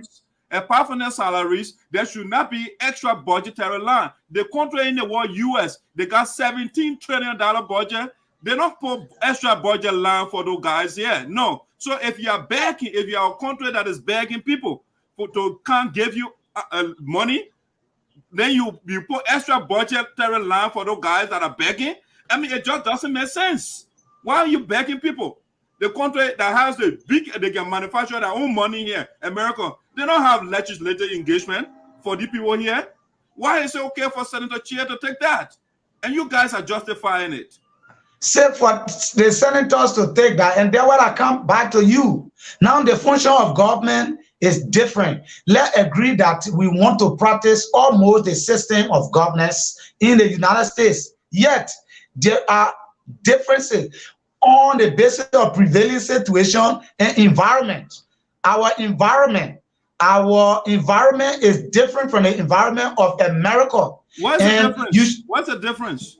The difference is the way America does things as a country. Liberia doesn't. Liberia has a way of doing things. What should you put money in the budget for the lawmaker? Is that different way of doing things? Is that good? Oh yes, if in the wisdom of the government now, the lawmakers who are there to make laws.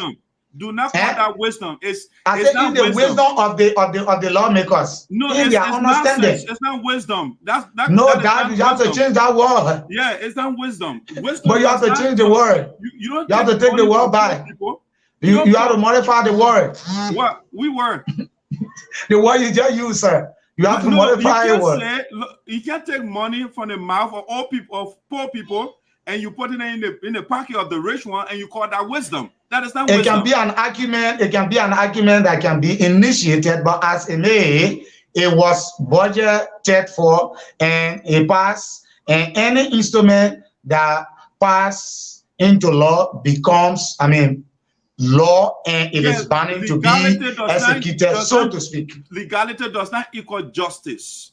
Legality is not ethical. So but legality proves justice. Is always right, huh? Legality proves justice. No, it doesn't. It contradicts justice. Let me see. I want you to get last thing here before we go. I'm running out of time. My next guest is coming out here. That the telecare, it goes to all of them. The next thing I want to talk about here is let's see here. What maybe I didn't put that on my talking points here, but the next thing here has to do with you are in the office. Whether it's wrong or not, just let me know. Is it true that let me see? I think I'm a visual man, so I like to give you some pictures of what I'm talking about. Are you seeing that document on the screen? Yeah, I've seen the document. Okay, on the screen. Is it legitimate? They say Sinoe 2 or 2 office supplementary status. What is that? It is not. As a matter of fact, I don't authenticate and I don't give any credence and relevance to this document. I think this document was made by whoever wants to publish it, maybe to get at the repetition, the very solid repetition of the office. And I just want to remind all of us that there is something called administrative remedy. And public administration, that administrative remedy is where if something happens, the internal administrator, they have to launch an investigation. It is that investigation that will give an informed position as to what is obtaining. And as an office from Sinoe 2, and as the next in line, second in command in the office, the act of publishing documents that do not resemble the face of our office is condemned. It's not in the spirit of good thing in Sinoe. Even if we took part in election and we oppose each other, and now that we are not in election anymore, let us consider our past as our past and not trying to do anything that can get our other people on the basis of their working and their relationship. And so to your question there, I don't know where the document come from. I don't recognize the document, and I am more than 150% sure that somebody wanting to get at the good reputation of our office have strategized doing this, but the propaganda arrived dead on arrival. Okay, so this is fictitious. It's not real. It's not real. It's far from reality. So in other words, there was no salary cuts in the senator's office. No, admittedly, we had a gentleman agreement that some of the posting and information regarding that came into the public light, and you agree with me that since Monday of last week, the position of our boss on the issue of the salary contribution. I will not say salary cut, because this is what was discussed and unanimously agreed upon by ourselves as a means of helping each other. And what happened. Mr. Kolo, you are struggling too much. When we're I'm not struggling. I am saying, because I am looking at the political nature of one wanting to get at our high-end reputation at the level of managing our office. You say admittedly, so it means that there's a salary cut in the office. Is that correct? I am saying we committed ourselves to it, to doing that, so we can help some of our colleagues. Yes, so we the staffers. Why the senator could not use part of the $30,000 to help some of your colleagues? But then the 30,000 issue are not even being, and this is an initiative. This is an initiative that we have embarked on. As a matter of fact, when we went into the elections,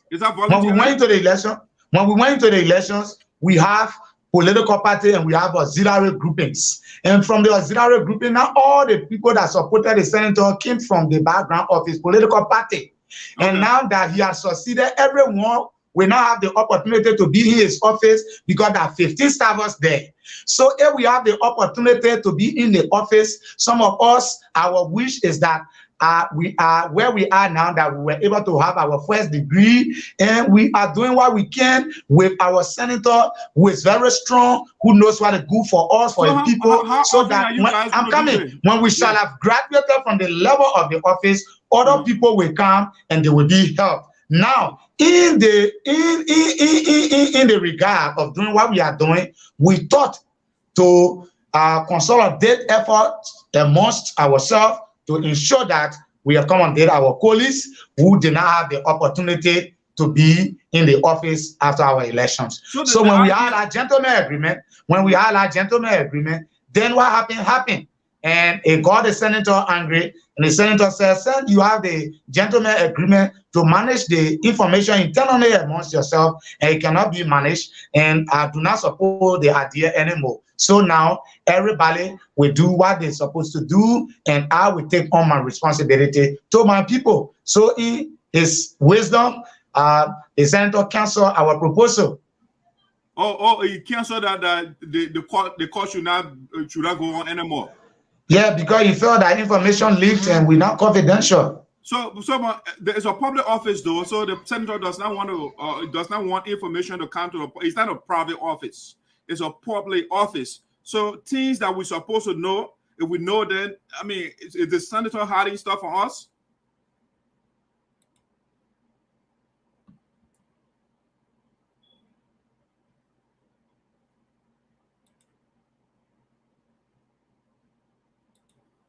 All right, I think let me see whether he's back. No, the internet is breaking up. Yeah, I just wanted to. Okay, so I understand that it happened. There was an initiative in the office to cut the staffers of salaries, but then it came to the public, and the senator changed the decision. You know, so I don't think it's obvious. Let me take it down, and then you can come back on. Yes. All right. So that's it. The voice of Sinoe here. We are here to hold the guys' feet to the fire. You know, I know where Kolo is coming from. If he had option, like job option, for example, he would have said a lot. But right now, there is no job in the country. Yeah. So let him come back. We'll go through some of the comments here. You know, we'll go through some of the comments. Hopefully, he'll get back on the show. And my second guest too, let me send a link to him so you can start preparing now. Yeah, I think we are exhausted. Kolo, basically, I just wanted to follow up with some of those things.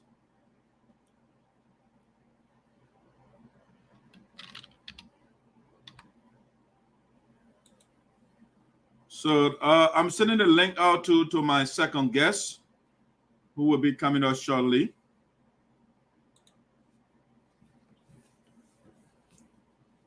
All right, so Ortega, if you are backstage, if you're following the show, please just click, just follow the link. We did the background behind the scene preparation already, so I'm quite sure you know how to get in. You just get on, brother, and we can get the show going here. But ladies and gentlemen, this is the Voice of Sinoe in the diaspora, where we hold our leaders' feet to the fire. You know, what are you, the honor man? You're the on-top man. When you get here, you will receive tough questions, because the Voice of Sinoe is the voice of the people. And the Oma in Jiripo, the Pape in Buto, the child in Western Town, the daughter in Pelican, the very remote villages, those people that don't have the opportunity. The Voice of Sinoe in the diaspora is here to speak for those people. It is not right for the people to go to bed hungry, for the people not to have medication, for school not to be in the county, for the children not to have access to modern libraries to read, and then the lawmakers that we campaigned for, those guys that we campaigned for, they will put extra $30,000 in their pockets. And some of them will be making attempt to cut staff salaries. We will not be quiet. If you want to hit Dr. Sayweah, that colonial mentality, that way back thinking, where did people suppress our people?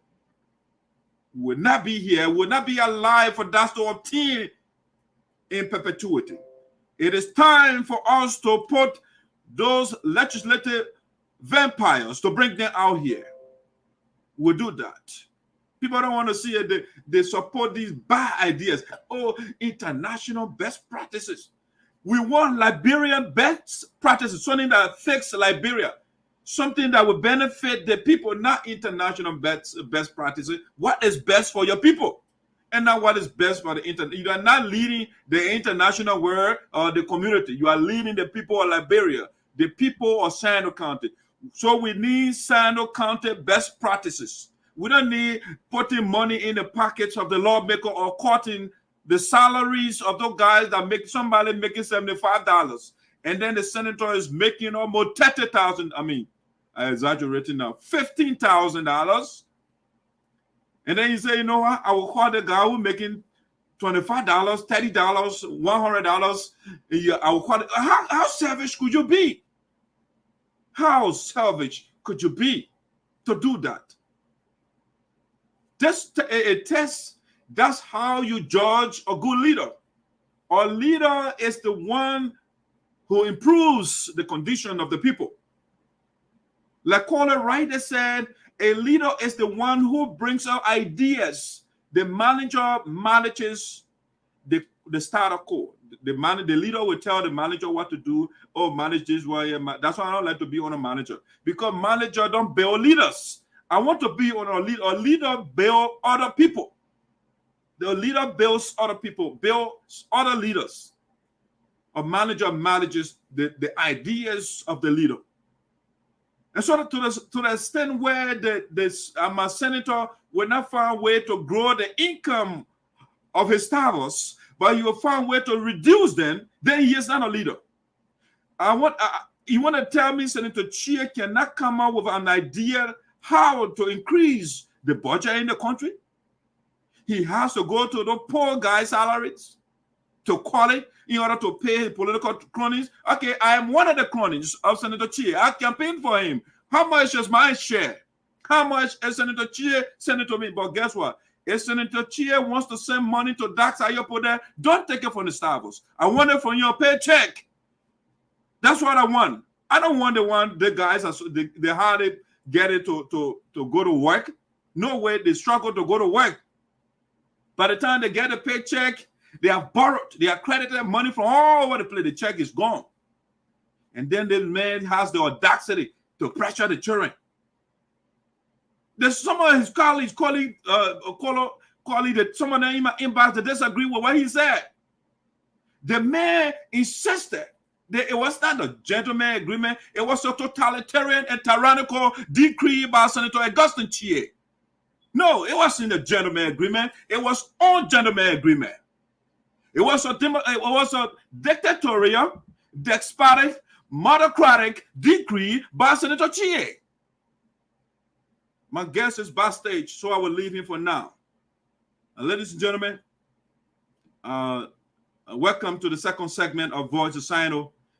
This time around, my special guest is Mr. Ortega Sayweah. He's a young man also in Sinoe County. And we just heard from Mr. Kolo, who is a lead crusader for Sinoe Crusaders Against Tribalism. And the other guest that is coming on right now, he is in stark contrast to what Mr. Kolo said. He is the complete antithesis of what the guy was crusading for. And so Ortega is of the view that in order to mitigate a naked tribalist in Sinoe County, it's for the Sarpo people to have their geographical independence. That's how he calls it, geographical independence. They are not leaving Liberia, but they need their own county, according to Ortega. And so, without further ado, I'd like to use the opportunity to invite my next guest, Ortega, on the screen for the first time, Voice of Sinoe. Ortega, how you doing? No audio. I'm not hearing you.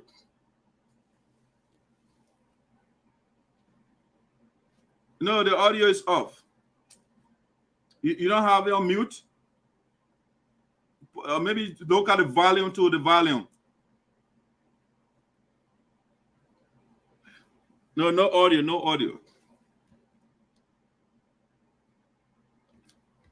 No audio. I'm not hearing you.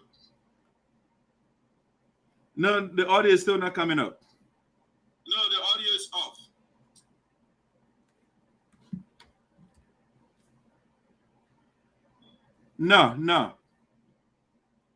No, you are not. Take out the you can take out the headphones and see. Take out the connection and let's see how it plays out. Let me try this. Yeah, Are you hearing me now? Yeah, I'm hearing you now. Okay, I'm hearing you. I think I can manage this. Okay. I can manage like this.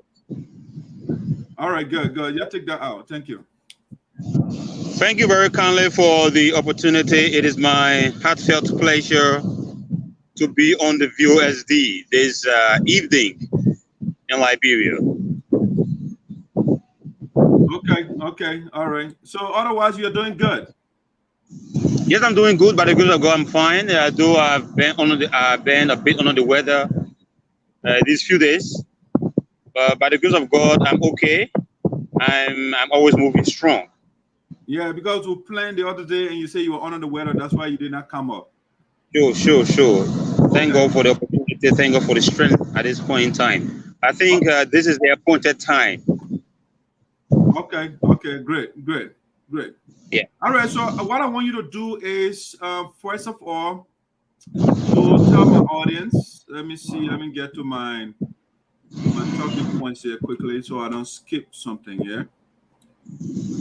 I want you to tell the people who is Ortega Sayweah? Who are you?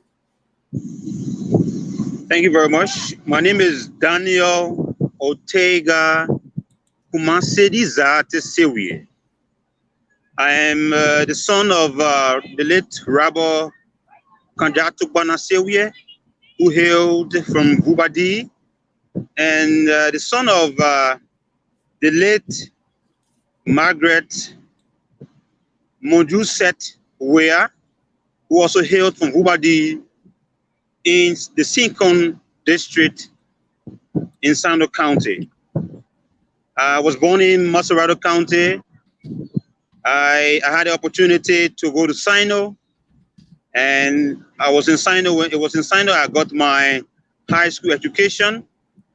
While in high school, I started reporting for the Voice of Sinoe Community Radio. In fact, I served at that station as the news director. I was the best. I was one of the best there. Records can prove that. I also reported for Ombe Radio in Sinoe County, the United Nations Radio, the United Nations Missions in Liberia Radio, but then to be specific, now ECOWAS Radio. While there, I also reported for the Data Observer newspaper. In Sinoe, I served also in several capacities in both the student and youth capacity leadership. I served the Sinoe Youth Association as the vice president for operations. I also served as the Assistant Secretary for Press and Propaganda for the Sinoe Student Union.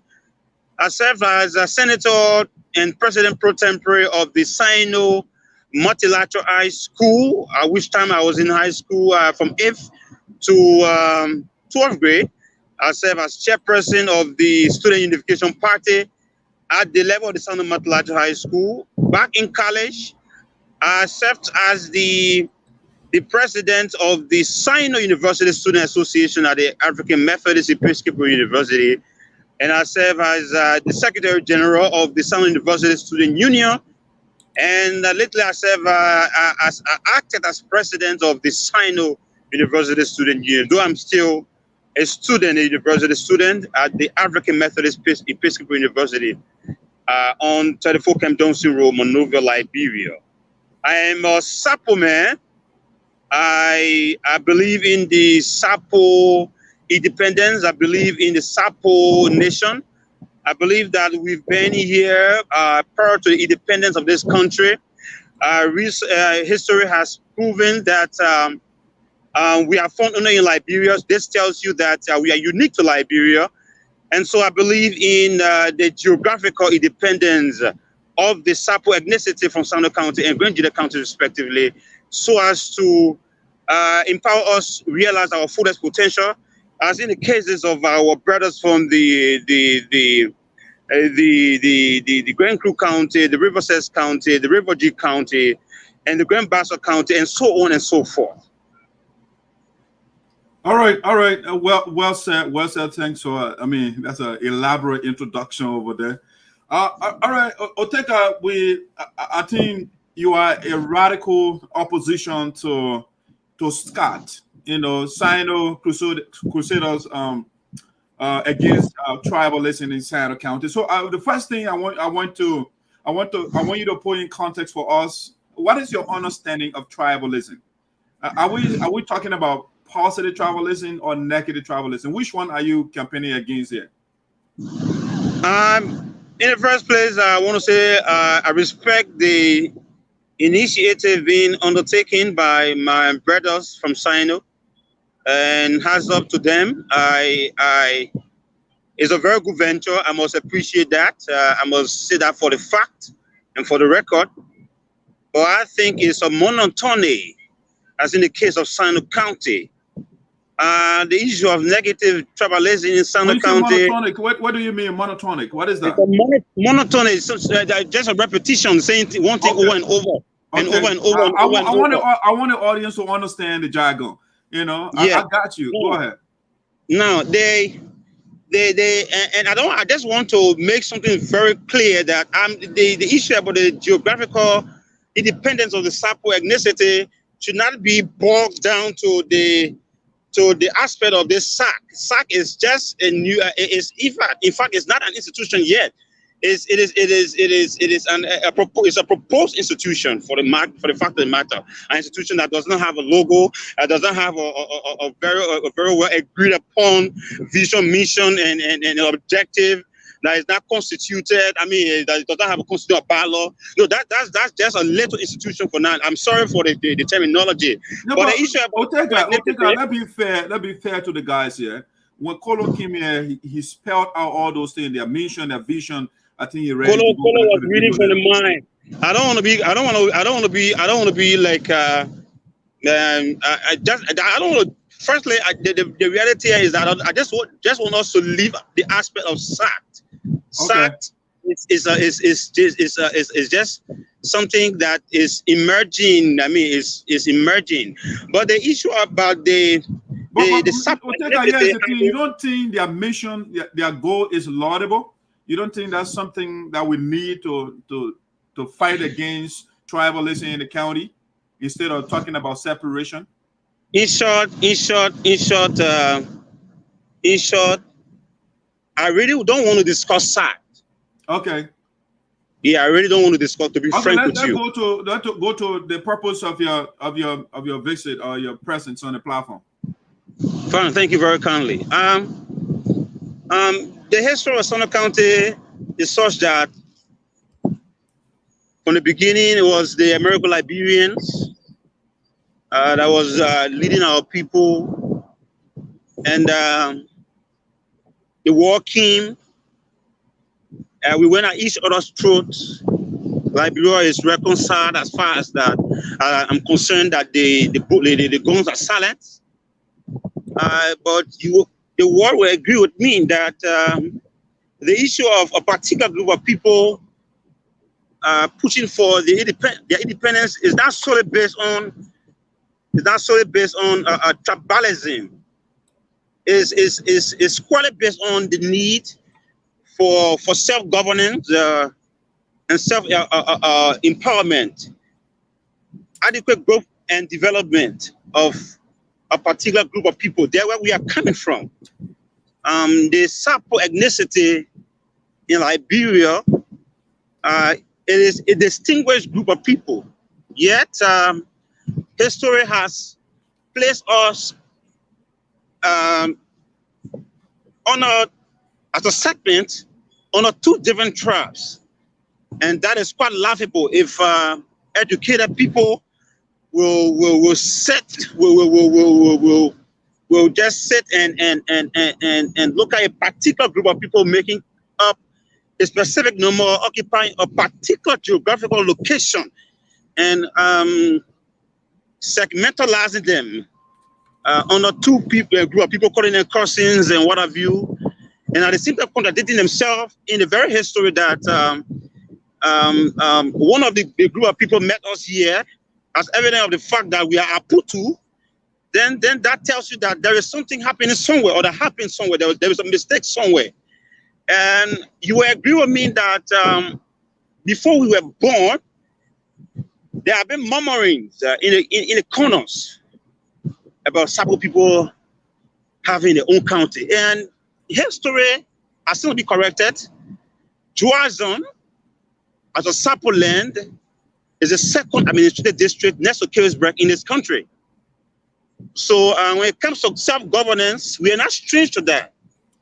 We're not strange to that. The Sarpo people had or were given a district status before even Vonderman, before even other districts in this country. So if you are still to be corrected, if you will hold that constant, it tells you that we have been governing ourselves from time immemorial.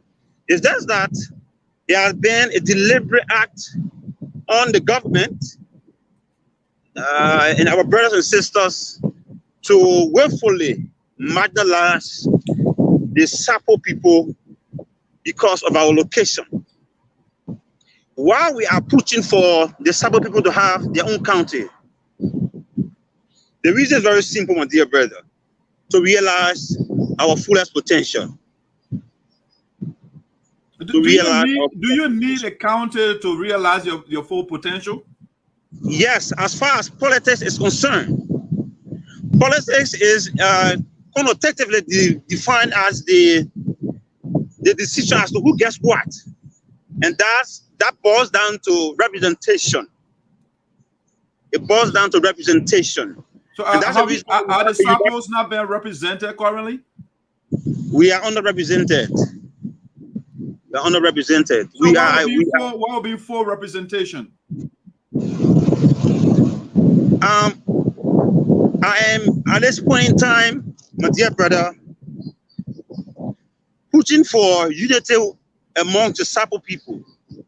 While it's true I have a disagreement over the years with past and present Sarpo figures who are being leadership, with respect to the subject about, I would like to table that for now and look at the bigger picture. Right. Because if I were in the position of the Honorable Murphy Zaza, that's the reason I deliberately asked a question to Christian Tabako. What would be his position with respect to our struggle? With the leverage of time and opportunity to be in the Senate, that's but then with Honorable Yipa, may his soul rest in peace. And currently, Honorable Zaza, I will propose a bill to declare the Sarpo land a county. But politically, it would be okay for Mr. Zaza. Mr. Zaza was elected by the people of Sinoe County. So proposing your bill to succeed from the county, you don't think it will be politically counterproductive? That's the reason why I want to. That's the reason why I don't want to bring this down, board this argument down to our current leaders. I just want to. Yeah, that's what that remain on the general idea of your campaign, of your crusade, if you want to put it that way. Fine. So even though if this happens, when Zaza is in a position to perhaps be the first senator of the Sarpo County, the proposed Sarpo County, and other great sons and daughters of the Sarpo land who are in the representative seat of district number 3, where we have to share with others, I feel that the Sarpo ethnicity will realize its fuller potential were we to have had a county status. The question comes to mind: why was Grand Bassa created? Yeah, Bassa Cove, Indiana. But why did they name it Grand Bassa County? It was because of the indigenous representation, because of the sense of belongingness. Why did they name Maryland County? Yes, Maryland County, yes. But why did they name Grand Creek County? The full representation of the Crew ethnicity as fully represented in the history of Liberia. History has buried us. The lacking of proper archaeological excavation that will have really enriched our history is quite lacking. So you find out that even it is not only the Sarpo people that are having this problem. The Gwi and Doro people. It was mentioned at one point in time by former representative of Nima County as per the need to recognize these group of people. He said in a quote, the need to recognize this group of people will signify that Liberia is actually united. Liberia is actually belonging to those are the people that were here prior to independence, and those are the people that came here, and we agreed together to establish this land. Sinoe only have been established with all the support of all of the indigenous grouping of the county. Yes, back then it was only one county. But the question comes to mind: why did they take portion of Sinoe and portion of Grand Bassa to make River County? Why did the government take portion of Grand Creek County and Grand Jide County to make River G County, another county for the Grebo people? People will say we are signing trouble, but I don't. At this point in time, I don't care how people look at me. I don't care how others see me. But I think this is something that has been a burning desire of our people, and it requires one to come to the fore so as to start this revolution. This revolution is not so much about job creation. It's not so much about the need. When the need arises, that we will have when the need arises for us to have a county, we should have a county so that people can have jobs. No, it is not about that. It is about we having the time and space to decide what belongs to us, to decide what becomes or what will be the uses of our resources. Don't you think that there is a need for the fact that we have the Sarpo National Park, that you have, for example, the first Sarpo Scientific Research Center at the Sarpo National Park? That would have happened, but now we're going to have had a representation.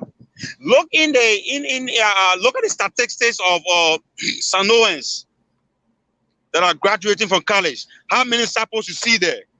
Do you know the reason why? Because we are all engaged and unreached. We are all engaged and unreached. Make your research. The world doesn't know more about us. Why? Because we have been deliberately forgotten. Though we have made contributions to this country, but we have been deliberately forgotten. Perhaps that has been due to the I would say Ortega, I don't want to interrupt you, but you say we have been completely forgotten by the word. But if you look at the CIA report, Sarpo is listed. So they talk about the ethnic groups in Liberia. So if you look here, Sarpo is indicated. Sarpo 1.3%. 1.3%. Yeah, of the population. So if you say the Sarpos are forgotten by the word, the CIA did not forget you. So which document are you looking at?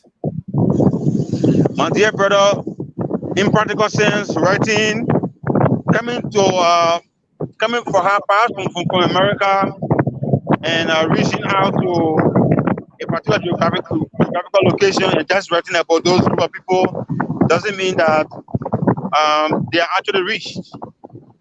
You will agree with me that still some other tribes that are in the Amazon forest that are written about, but they are unreached. They are practically their livelihood is not compared to those that are adequately represented. We are speaking about representation here. We are speaking about the future. Your lawmakers, you have lawmakers in Sinoe County. Are they not representing all and sundry? I'm speaking about honor representation. So, okay, let's look at the other counties you mentioned, for example. Let's look at Grand Cru, for example. What is it that the people in Grand Cru they have that the people in Dwazo don't have? Fine. The people in Grand Cru, for example, they have 2 senators and 2 representatives. In terms of economic growth of the people, I'm not talking about political representation, but economically. If there is a community college, you have community colleges being built across Liberia in different counties. If all the Sarpo people will have been a county on their own, you definitely have a Sarpo in a community college in the Sarpo land. You understand? Yeah. You don't have people. I am fortunate to have been born in Maserado. It was because of my migration. But a child that is born in Bubadi without any connection to Monrovia, you cannot be sure of that child achieving tertiary education because they are yet unreached, and based on the honor representation, their case cannot be will not have weight as compared to a group of people that are adequately represented. Okay, so but you spoke of, you said maybe if I understood you correct, if I misinterpret you, correct me.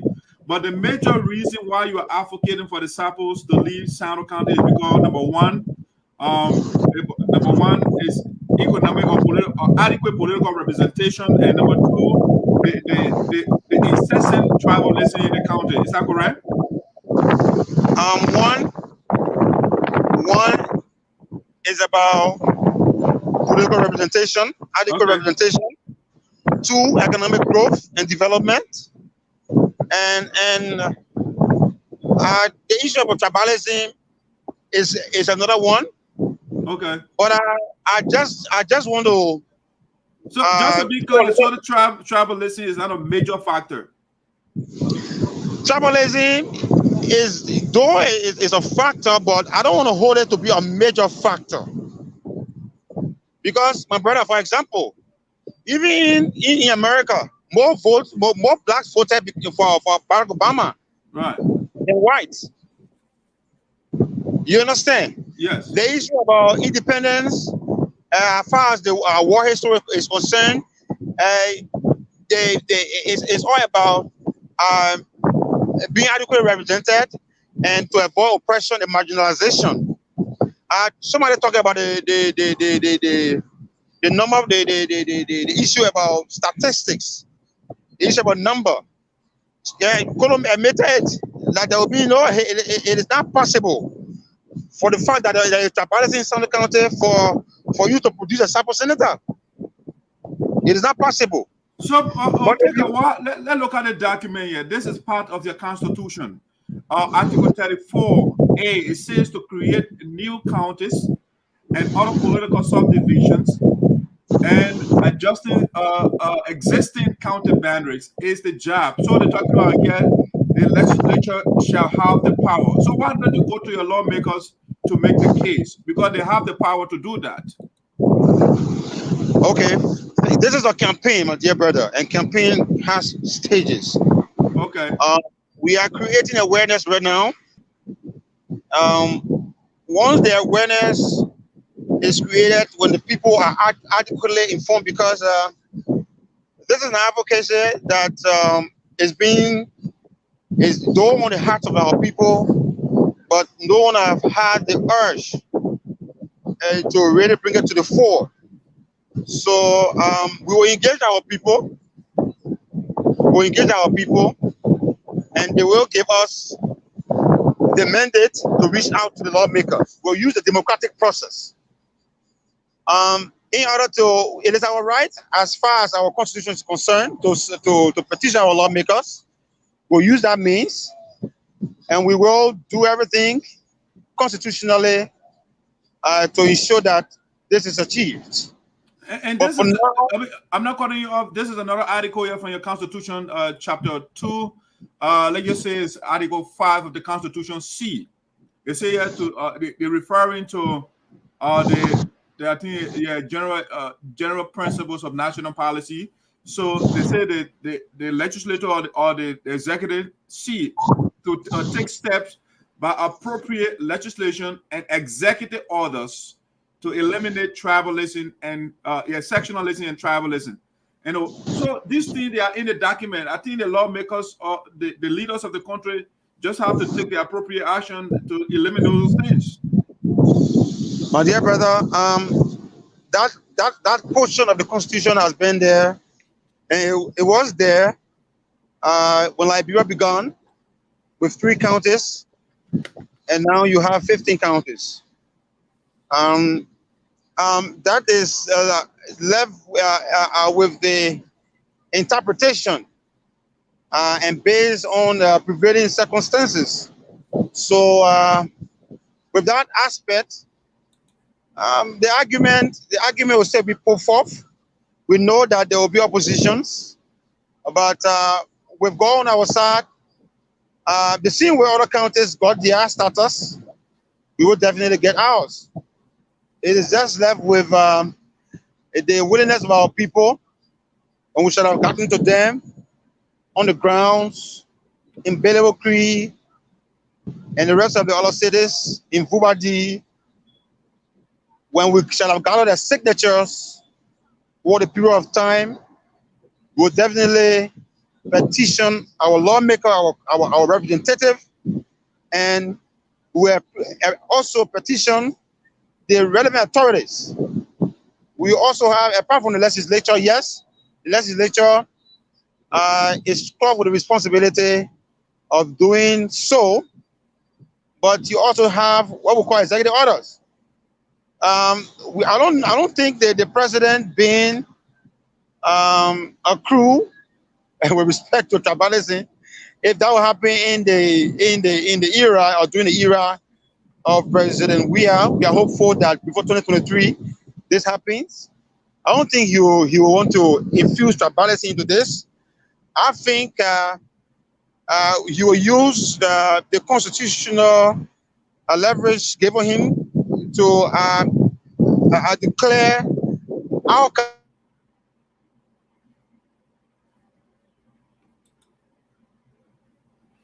Yeah, you said the proper internet is glitching up right there. Let's see whether he will get stabilized. All right, so my special guest is Ortega Sayweah. He is making the case for the Sarpo people to have the county. That's a view. And he feels that economically, politically, otherwise the Sarpo people, they have been cheated. And so he wants the right thing to do is for the Sarpo people to have their own county, to have their own political representation at the national level. You know, as is right now, they are unrepresented. And that's the case he is making. So I have a lot of questions. I want to see whether he would be back. Let the man get back on. And we'll start the show. But in the meantime, let me see whether I can get a little commercial here while I wait the man to get back on. All right, let's see. I want a little music here. Something to get going. The pop-ups comes. Let's see what I got here musically. Ortega will be coming up quickly. Let's go to Crusade County here for a second.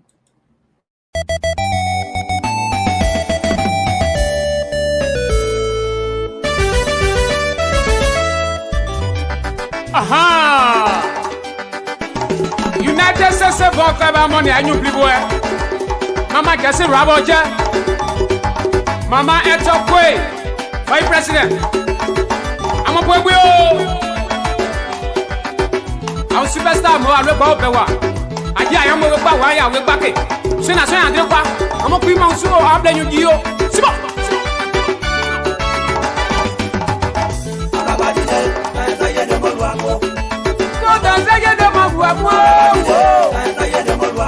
Ma jesi wo iyawo ene o. Jesi rabo je mondo. Jesi wo blo yo gbe agribati o. Mondo. Ma bi obi o wesese. Jesi bi obi o wese ma bi obi o wese mo jesi kripo nyilene. Oka o tesa kwede juja. Edo kweko. My blessed walk at Luamu. See my young woman when you day again. My no me, my name is Mokweno. Manda Vita Gelago. Vega one day. Manaja went away. And I'm going and yet then we on this are you with Rivati over. Mama Ivania. We Veta Timonsu, no near Quantity.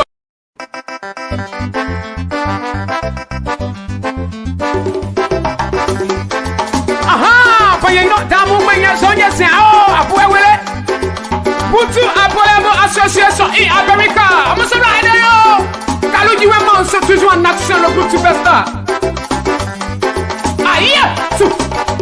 National President press for Quincy Rule. So allez.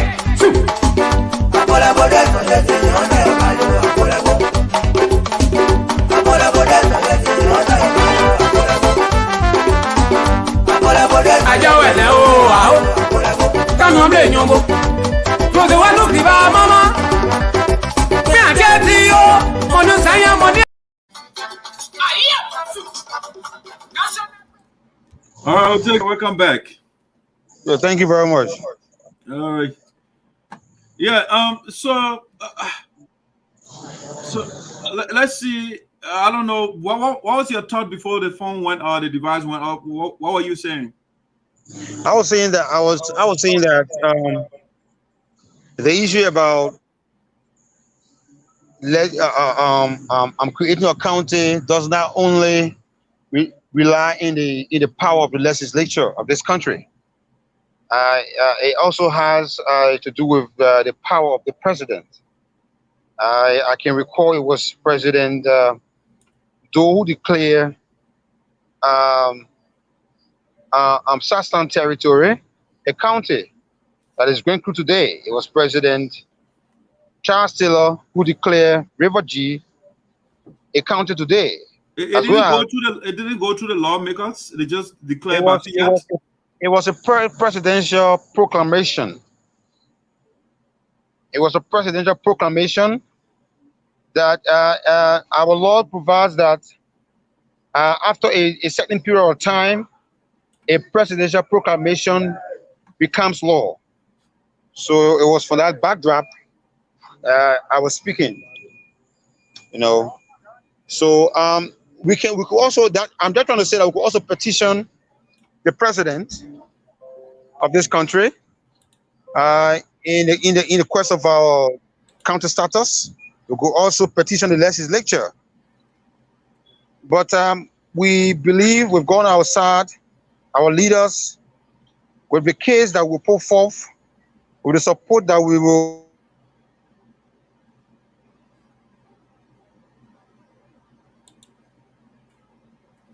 Yeah, the internet is tripping big time. It's messing up with it. Let me see. Let me bring it back on here. Yeah. Go ahead. Your internet is just tripping. Yeah. With the support, yes, with the support of our brothers and sisters from across the world and back home, we believe that we can achieve this. So long it happened in the case of others, we can do this, and we believe that we've gone outside. This is achievable.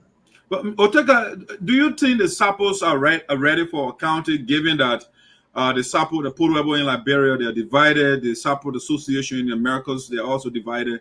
Do you think it's prudent at this time to advocate for a Sarpo County, given the rift in your midst? Quite frankly, there will always be internal problems. People will always quarrel each other.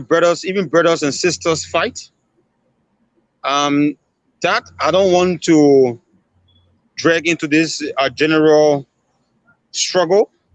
I believe the thing is, yeah, go ahead. Yeah, go ahead. You may have internal differences, but when the need arises for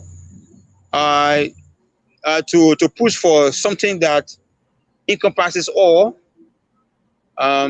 they need to come together.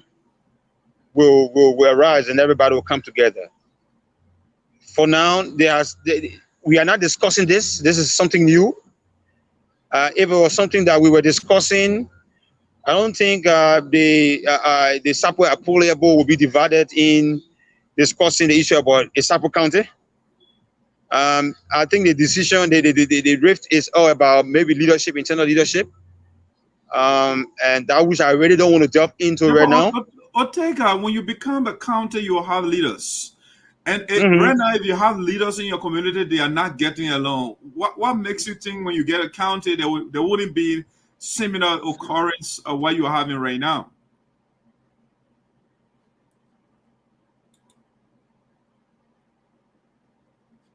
All right, yeah, the pro-poor internet is not reliable over there.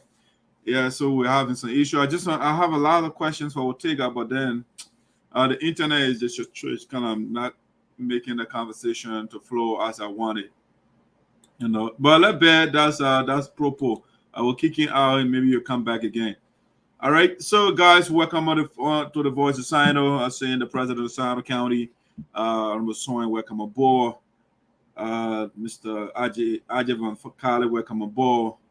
Alice Noah, let's see here. Garrison, welcome aboard. I'm also seeing here Most Classical. Oliver Davis, welcome aboard. Ezekiel Solo, how you doing? Welcome aboard. Clarence Clay, how are you? Welcome aboard. Sati, how you doing? Welcome aboard. Yeah, I'm seeing I'm not seeing everybody. I've just seen some. The number of people that are following, I'm not seeing everybody. But so this Ortega is making the case for the Sarpo people to have the county.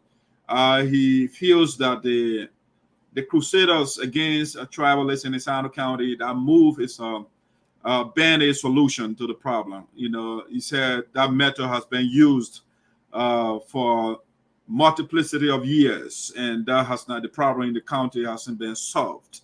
You know, so the panacea to the incessant conflict in the county is for Sarpo to have the county. So hopefully Ortega will get back on the platform so we can continue with the conversation. But in the meantime, we want to go on a quick commercial break. I will be right back. If he doesn't come, I will just come and give you a little information. I have some important information to share with you, and we'll call it a day.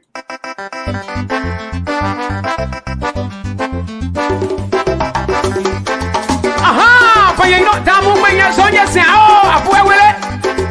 Putu Apollo Association in America. I'm so right there. Kalu you want to choose one national Putu Festa. Ah, yeah. National President Prosper Quincy Rule. So I did. Two. Apollo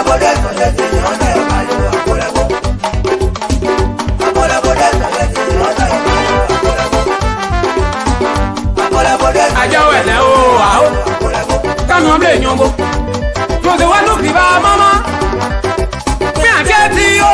Onu saya mo de do de gaga do de won san do do pe a get you. Gabodio. Anje my name say wo gba you.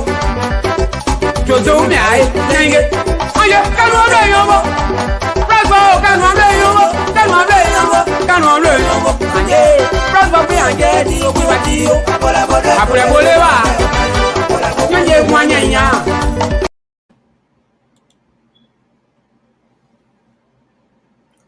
Hello, Ortega. Hello. No, connection is also still not good.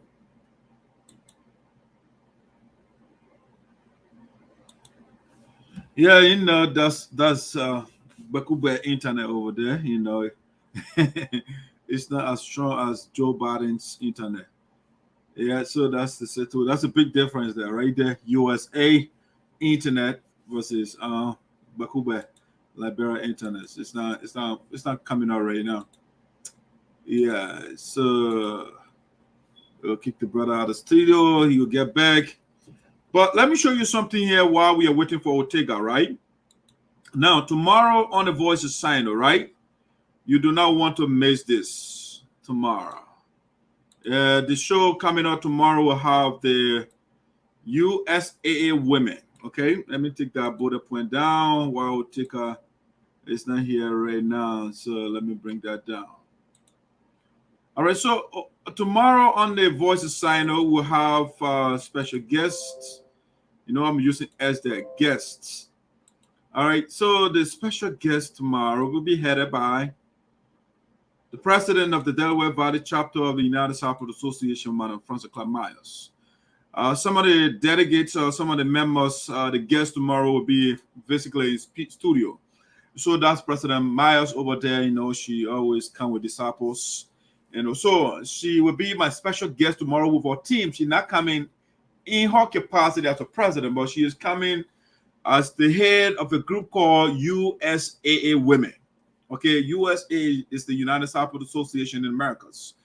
So they will be here tomorrow to create elaborate awareness to disabuse those who are still vacillating, so those who are still hesitating to go to the convention, Florida convention, I mean. They will clear the air tomorrow because we are bringing ladies, and we are saying women of USA. It's not women of Delaware Valley chapter. It's not women of Florida chapter. It's not women of North Dakota chapter, women of Iowa chapter, Minnesota chapter, or North Carolina chapter, women of USAA. So that when we say USAA, we are talking about the whole union, okay? So those are the ladies that are coming tomorrow. They'll be headed by President Frances Clark Myers, okay? She's the first person. Now, who is coming with her? Let me give you the list of people that are coming with first. This is the convention they will be talking about tomorrow, the Florida convention, right?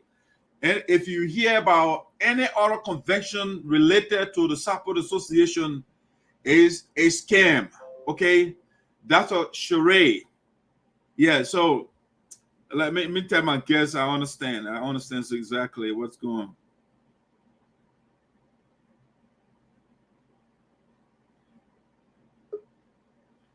All right, let's give you a shot again. He is back. Let's see what I will go through this time around. Ortega, how are you? I'm fine. I'm very sorry for the the network is not reliable at all. Hello? Yeah, are you hearing me? Yeah, I'm hearing you. I said the network is giving problems. So if it's not working, we can postpone the interview to another time. Hello? Are you hearing me, sir?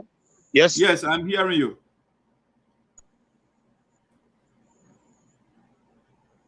I am hearing you. Are you hearing me? Yes, I am hearing you.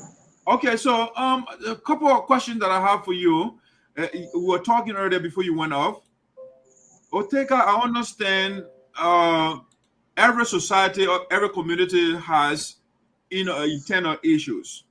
But when I'm in your case right now, you are struggling. You are making the case for your own geographical region in Liberia as a county. But while you are doing that, you are fighting amongst yourselves. I mean, why should people take you seriously when you are not united in the first place? Like I said earlier, the issue about the internal conflict within the I don't want to say that there is a conflict within the Sarpo ethnicity. I don't want to say that, but there will always be some disagreements, and I don't think our disagreement will amount to we denying ourselves something that we've prayed for over. Like I said earlier, there will always be some disagreements, but at the appropriate time, we should have assembled under a single umbrella to ensure that we push this agenda forward.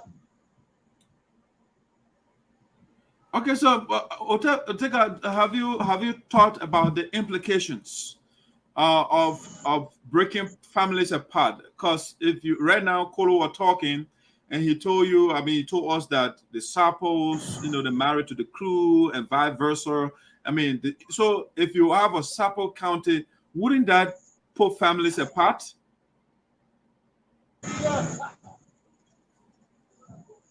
Hello? Yes, I'm hearing you.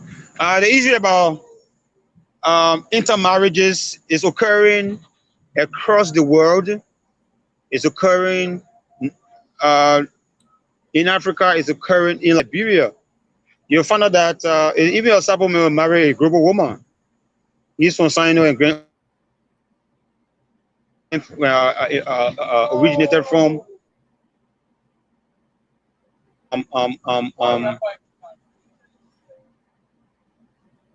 Maryland or River G or Grand Crew counties. Now, you may have a Sarpo man or a crew man married to a woman from Lofa. So the issue about intermarriages, it is about two persons coming together and agreeing to build a family and love one another. That's all. But when it comes to political representation, that you cannot subject the issue about a particular group of people, political representation, to mere intermarriages. The point I'm trying to make, if you're advocating for a Sarpo County right now, right? So there are families that are established in Sinoe County right now. So if you are to create that county geographically, everybody would not fall in the Sarpo Belt or the Sarpo County. Okay, so how do you go about people that are already established? They got their houses, their buildings, and then they are in other counties, and there are other people in the other county. I mean, you don't think it create division in the family? Our Lord provided right to own properties across Liberia. Once you have the means of owning properties across the country, you can even own, for example, real estate. If you own real estate business, you can build houses across the country. That doesn't matter. We are talking about a particular group of people coming together to preserve a particular culture. You understand? You're talking about intermarriages, about what has kept us together over the years, because we understand each other. Yes, we have 6 sections, but we are always together. That's the reason we have the polyable. You understand? So you not subject our right to preserving our culture and improving ourselves to intermarriages. But Ortega, you can stay in Sinoe County and preserve your culture. Come again? Your culture. I say you can stay in Sinoe County and preserve your culture. So it shouldn't be about cultural preservation. Right. That's the reason why the sole purpose of the quest for the Sarpo County is for political representation, adequate political representation, and economic growth. But Ortega, I understand where you are going with all of that, but I don't know what a political representation is the problem. I mean, there are counties in the country that are politically represented, but they are, I mean, economically, the people are suffering. The poverty is astronomically hard. It's, I think, according to the government, it is a lack of resources in the country. They don't have budgetary means to sustain the counties. That what you're saying, you know. So if you have your county, you don't have fundings. How do you get it? How do you develop that place? Yet other counties are benefiting. Government. Yet they are appropriation for the creation and functioning of community colleges across the country. Liberia has been a country that has been dependent on international support, though I don't support that. Though I don't support legalized corruption too, which has resulted to our people being impoverished. But at this point, the issue about the county status of the Sarpos should not be all about that. I think we have what should be the question is that do they have the human resource capacity to sustain themselves? Do they have the natural resources to sustain themselves? And those are the questions that we should be asking, and those are questions that are answerable practically. Given the fact that we are educated people, we've contributed and still contributing immensely to the growth and development of this country. So it is in the case of the other tribes. And yes, are we capable of maintaining ourselves? Yes, we are capable of maintaining ourselves. We have natural and human resource capacities, as in the case of other counties. Yes, we can do it as a particular group of people, and that should be the issue. It shouldn't be based on their country will all be constrained. There will always be need for budgetary increase. If it wasn't so, there will not be need for governance, because governance is there to provide solutions to the problem, the day-to-day problems of the people. Hence, the function of government will forever remain. So the issue about we having a country of our own should not be solely based on the prevailing economic situation. Who knows? When given the opportunity, when we have the space to improve ourselves, a leader from the Sarpo ethnicity can emerge and solve the age-old problem of Liberia. I'm in some serious disagreement with the governance systems of this country, even with respect to what you just quizzed Kolo on. That is legalized corruption. And with respect to the issue about the senator, that is illegal. That is illegal as well. And I got issue with the governance system of this country. Like I said, I want Liberia to be re-democratized. So others may come with different solutions to the problem we are faced with. But when given the space to grow, when given the opportunity to improve ourselves and feel belonged, and that sense of belongingness to a country, I feel that everybody in Liberia will grow, and our country will be the country that we want it to be. Quite frankly, my brother, this country has been the way it is because of underrepresentation. It's because of marginalization. It's because of bad leadership. And in the presence of bad leadership and underrepresentation, you cannot have development as per the craving of the people. So for our part, as a group of people, we are advocating because we want. The first thing is that one of the most important things, we don't want our kids to be faced with being unreached, being unable to go home because they are forgotten. They are only known to be Sarpos when they are in the city centers. They are forgotten. Even in the history, the document you talk about, the international research, people are bringing. If Liberia was a pragmatic society where we were taking cues from documents being published by universities into how they infused in our governance system, but now we are far off. We are far off because they issued about Sarpo being part of the 16 tribe, the official tribes rather of Liberia, is something that is long overdue. I feel that that's a total disservice to our people. And coming up to with the issue about the county issue is another issue that is a total disservice to our people. And I think it is something that is long overdue. And our people need to come together in one accord and demand this, because this should not be an appeal. I don't know how this may sound to others, but this should not be an appeal to national government. This should be a humble demand to the national government that for the fact that we are here prior to independence, for the fact that we have contributed to the growth and development of this country, for the fact that you can name a park in our honor, for the fact that we can preserve 45% of the West African reserve forests. We are capable of even being a country of our own, but we're not saying that we want to be a country of our own. That is far-fetched. We don't want to even be. We want to be in Liberia, we want to be Liberians, but we want to feel belonged as it is supposed to be. That is our case, and that is where we are coming from. Well, sir, Ortega, but yeah, again, I'll carry you back to my initial argument, which has to do with the current rift within the Sarpo Association or the Sarpo people as a whole. What the point I'm making, you're talking about honor representation, and you have sectionalism within the Sarpo group. And I mean, so if you assuming you have your county, right?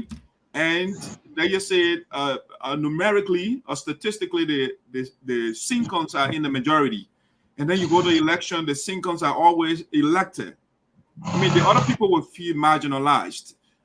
That you are bringing another issue. The people will say, but we are underrepresented at the national level. What would be your case that you would make to the people? Well, thank you very kindly.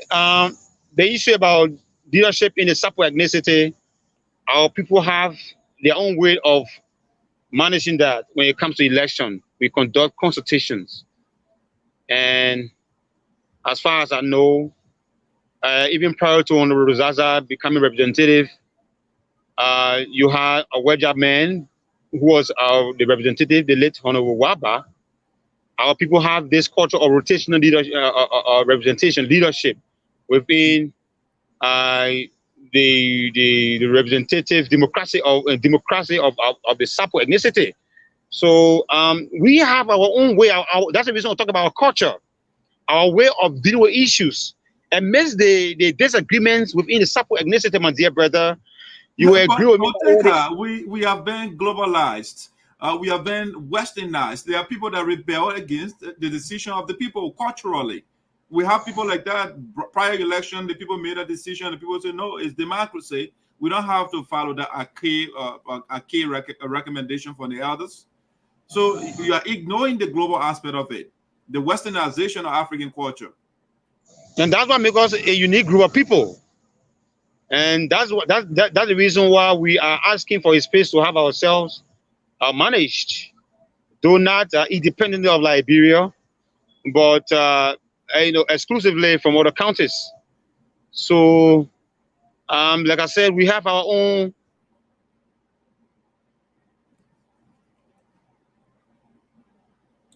Yeah, he's frozen over there again. All right, guys. Trying to. I mean, when the conversation is getting interesting, then the network will start on Joia. Bakubek network is start acting up. Yeah. So, guys, welcome to the Voice of Sinoe. If you're just joining us, just talking to some guests from Liberia. The first segment of the show, we talked to Mr. Kolo, Myer Kolo, who is the lead crusader for the group called Sinoe Crusaders Against Tribalism. And Ortega is on the other side. Let me see. Ortega is back. Hello. Yeah. Hello. Hello. Yeah. Complete your thought. Complete your thought. Yeah, I'm hearing you. Hello. Hello. He's probably not hearing me. Ortega, are you hearing me? Hello. I'm not getting you. You got to get back on. Apparently, somebody you are sounding a bit far from the microphone. Let me see how best I can make a maximum use. Get back on, please. All right, guys. The show is wrapping up. We'll be done in a little bit here.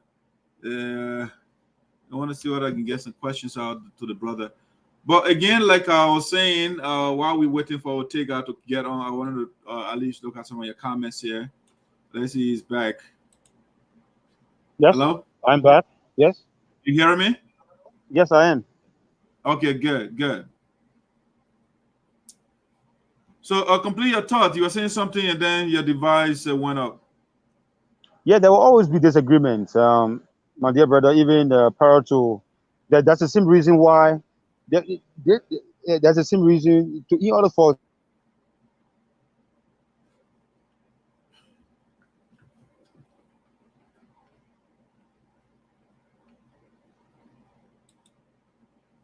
Yeah. It's not going through this network is so bad over there. Let's see.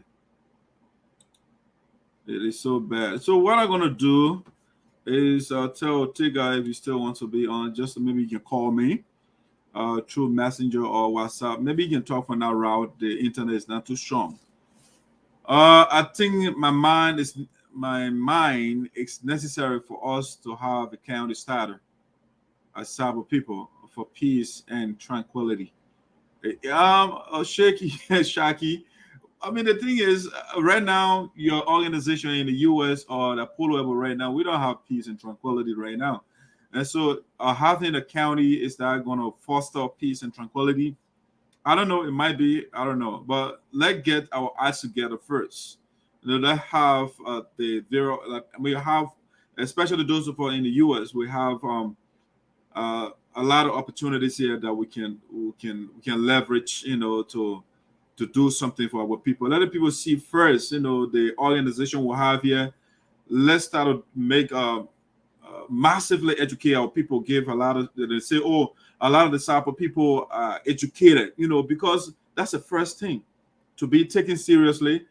If we have like X amount of people that are doctors, you have X amount of people that are lawyers, you have X amount of people that are engineers, and you can go on. We that way people will start to take you seriously. But right now, to even get a scholarship through to our people, the organization here, we are fighting among ourselves. So to compound that with a county starter, the people, I don't know. I'm not trying to be pessimistic about it, but my thing is we should be serious first to empowering ourselves. Let's do self-empowerment.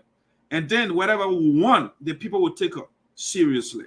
In Liberia, we have the Sarpo Polo able to do what they can do because we have two types of infrastructure development.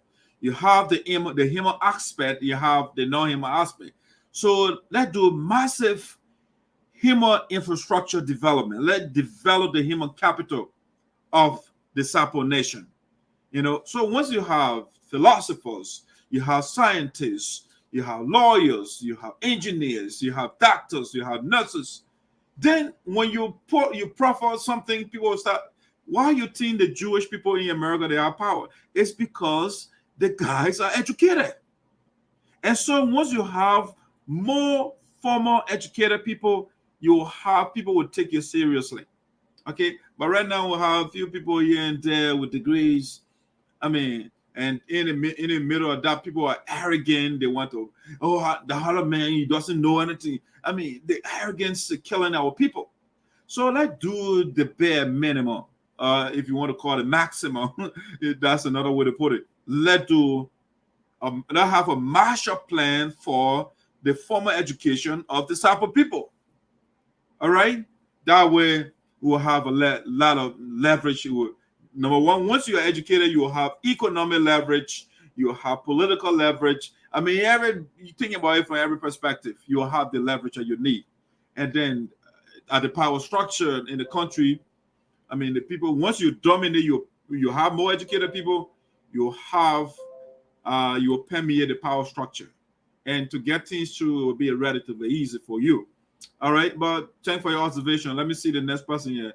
Joining from our resident residents. You know, there's a difference between resident is the person, and with the CE is the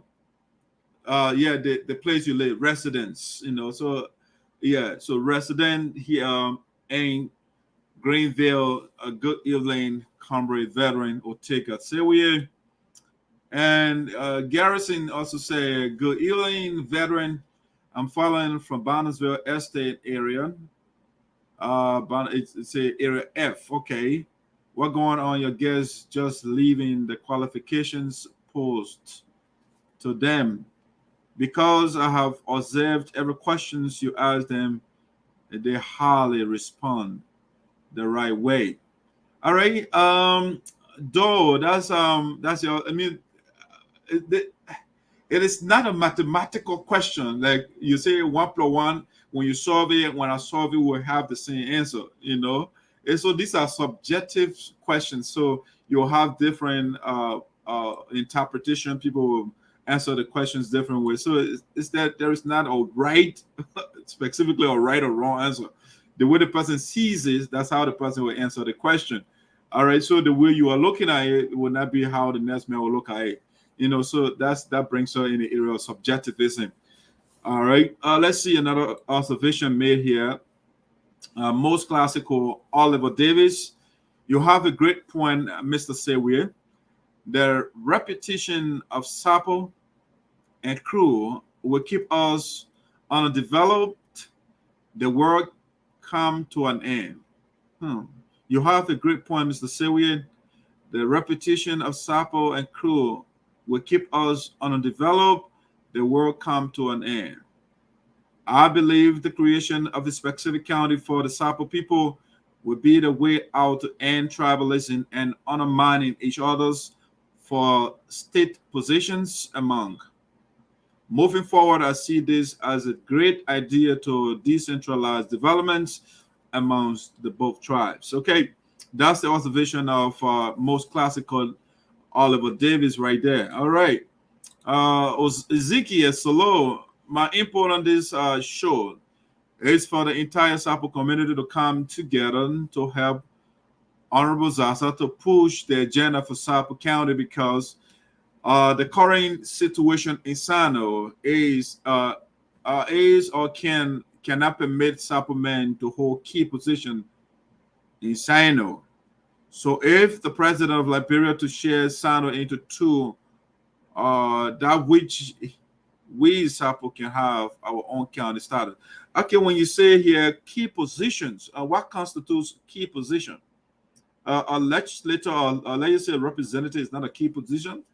You have a representative. You have port manager is not a key position. I mean, so you have the superintendent who are calling a dual citizen. He is a crew and Sarpo simultaneously. And so I want to know what Ezekiel calls a key position. Is that senatorial position? Kolo made the case earlier that we had the late Mabutu. He was the senator. And so I want to know when you say key position. Let's see here. So who are those colleagues? Please ask the guests. Okay, Myer Kolo is not here anymore. I think that's what the question I'm referring to. All right. So for the local things, let me just do my quick commercial here for tomorrow's show. And we'll call it a night. So like I was saying earlier, the case for the Sarpo County, let me take that bullet point down. And we'll just do our quick commercial here of the guests coming up tomorrow on the show. And so, like I was saying, a group called the Sarpo Women, the USA Women, actually, they will be on the platform tomorrow, and the group will be headed by President Francis Myers. Okay, that's the head of that group. Next on the coming with the president, we have the COS, Miss German, or mistress, I should say, she is married. Geraldine Verdia will be part of the team. She also the COS and the parliamentarian of the Delaware Valley chapter. She'll be part of the delegation tomorrow. We'll also have the president of the vice president, I should say, the vice president of the Florida chapter. Madam Tijani will be here also tomorrow to to create awareness for the convention that is coming out in Florida. Also on that team, we have the Queen of the Delaware Valley chapter, Aura Willer Center, also will be part of that team. Beautiful lady Samara. We'll also have the Queen of the Florida chapter and also the First Lady.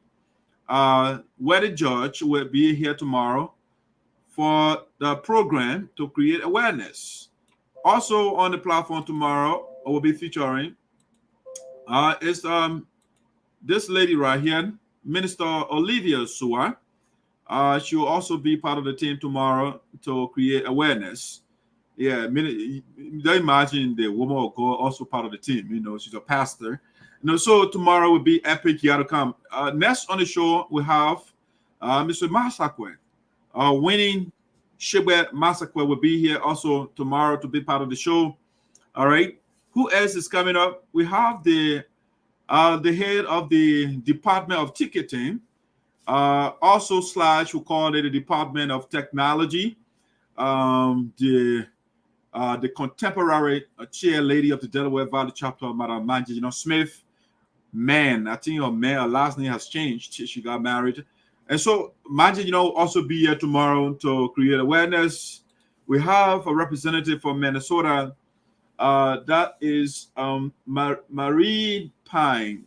Mr. Pine will also be, Miss Pine will be here tomorrow as well to talk to us. You know, so you have all these great ladies tomorrow will be here on Voice of Sound. So you don't want to miss it tomorrow. You got to be here. All right? That's something you cannot miss.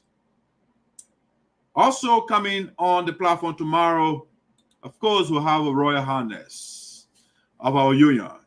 Queen Diana Carla Williams will also be here tomorrow for that awareness program because she's supporting the convention that we agree on, the union agree on. And so she is the queen of the union. And so she said, I'm not going to a sentimental and emotional convention. I'm going to what we agree on as a union. The convention where the national president allocated $4,000 for the convention to be held. That's where I'm going. And so I'm coming on the platform tomorrow to create awareness using my royal regalia, my royal voice. I will use my royal message tomorrow to clear the air. All those that are still ambivalent, that are not sure where they should come tomorrow. Everybody is coming. As a matter of fact, I saw a post before I got on. The Queen said she is in Florida already. You see? So that tells you the union, the people are together. The people that are angry, they will come to themselves later after the convention because the turnout alone will tell the guys that the people of the union, the people are not in their favor. So everybody, including the president of Sinoe County Association in America, is coming to Florida, all the different community organizations. Again, if you are in solidarity with the Sarpo community, the best place to come is Florida.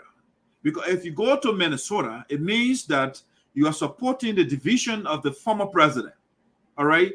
We are united people. So if somebody gets angry and creates another convention or creating another convention somewhere, following that person means that you are supporting division. You are in the interest of division.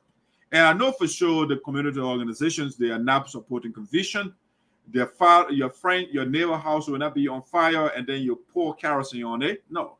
You will find a way to extinguish that flame. So in order to extinguish the flame, come to Florida and support us. Don't go to the sectarian group. Don't go to the group that for no reason. I mean, think about it. The president gave the chapter of Florida per the Constitution to take to Reno Hall. The Constitution says the host chapter should receive $4,000. The president approved it. They sent it to the people. The people got it all, and he got vexed. And he said, I'm having another convention somewhere. Is that something for somebody to take seriously? No. So come to Florida. All right? A lot of people are coming there. Great people from all over the place. You know, so you have to come and join us.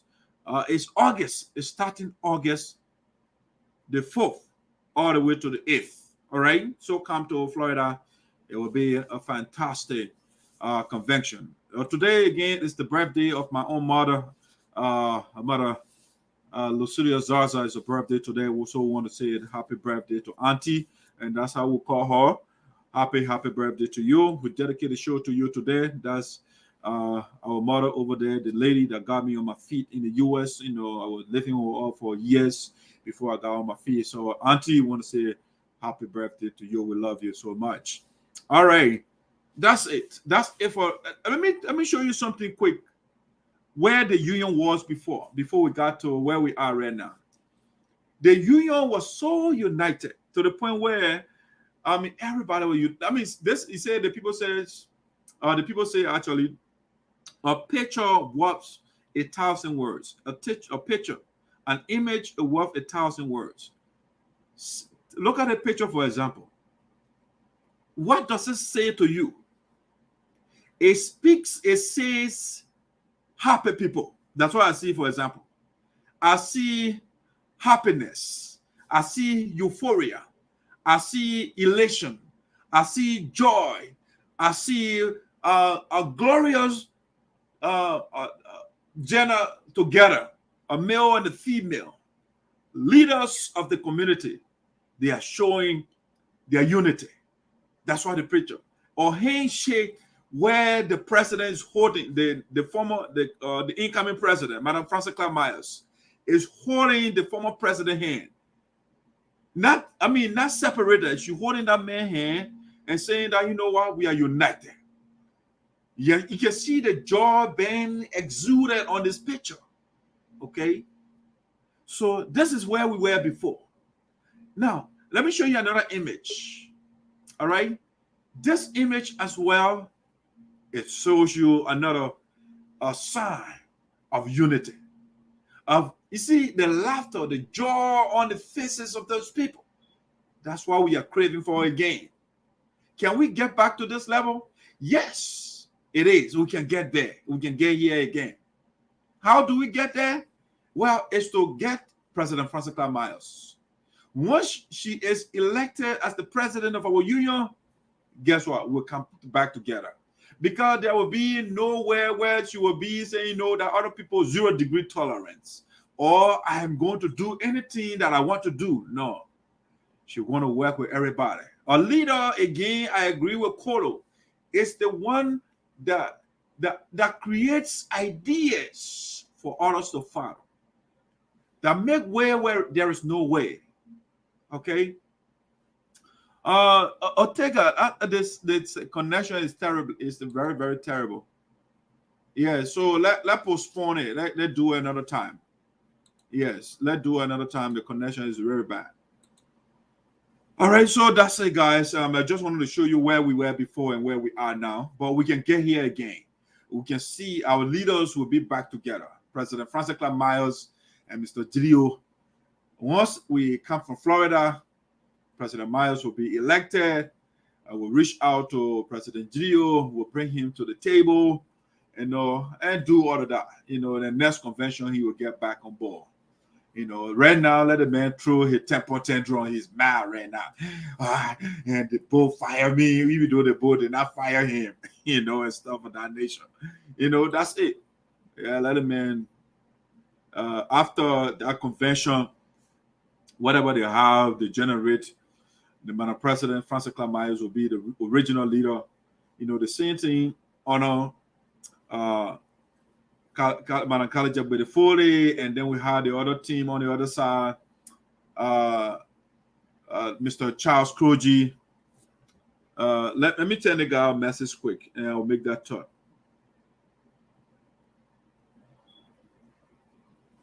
Let me tell him. He's Ortega. Yes, sir. Let postpone the show, okay? I mean, the network is really bad. Let's do it another time, please. Well, no problem. All Thank you for the time. We'll be available. I will appeal that you please bring us up sooner. Okay. Sooner, as you did in the case of Kolo. Okay. All right. We'll do that. Thank you. Thank you very much. All right. All right, so that's it, guys. I'm off for the day. So, but the point I was trying to make, back then we have College Abudefole, who was a legitimate president, and we have Mr. Charles Kroji on the other side. So after the 7-year conflict, guess what? When Mr. Obako was elected, guess what? The resources, you know, the guy brought all the resources to the legitimate administration. And so when we come from Florida, President Francis Clark Myers will be the legitimate president of the union. And so whatever Green is generating in the name of the United Sarpo Association will be brought to our covers, okay? So that she can undertake projects. So right now, Green, a few people can go there and generate the fund, but it should not be used inappropriately. It should be brought after their Temple Tendron Convention, after President Myers, you know, gets power. She will call the State of the Union, you know, special address, and call all the chapters in the union to make financial report and non-financial report. They will make report to her. All the money in the account, because the money that Green is generating is also for us. And so they will make sure we get the tabulation, the financial team should bring in financial expert, the treasurer, the financial tech secretary. The people are highly financially inclined, you know, so we'll get all the total figure, how much we got, and she will make a report to the people, and we'll make our proposal to the board of directors, our developmental agenda, if you like, our economic plan will be submitted to the board of directors, and giving the eloquence and the leadership skills of President Myers, her ability to negotiate that budget will go to the board of directors with relative ease, you know, so that our people will get the help that they need. Because the former president, Mr. Gio, lacks the ability to negotiate. And so everything he sends is not going through, and you will get vexed and 0-degree tolerance. You know, I'm not going to listen to anybody. I'm going to take the money by myself. I'm called the General Assembly, call a few members, a few of his supporters, and say, "There's a General Assembly. Your vote. You have approved the money."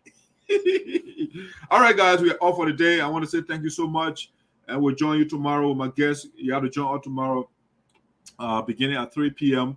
We'll be here. Some guests will be in studio, and some of the ladies will. They'll be joining us virtually. That being said, I will bounce on you tomorrow.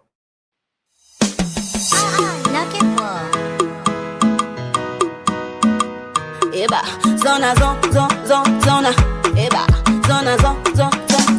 Les pas mon si on play out. Les pas mon si on play out. Les pas mon si on play out. Les pas mon si on play out. I'm on bounce on you again. Again, I'm on bounce on you again. Again, I'm on bounce on you again. Again, I'm on bounce on you again. Zona, zona, eba, zona, zona.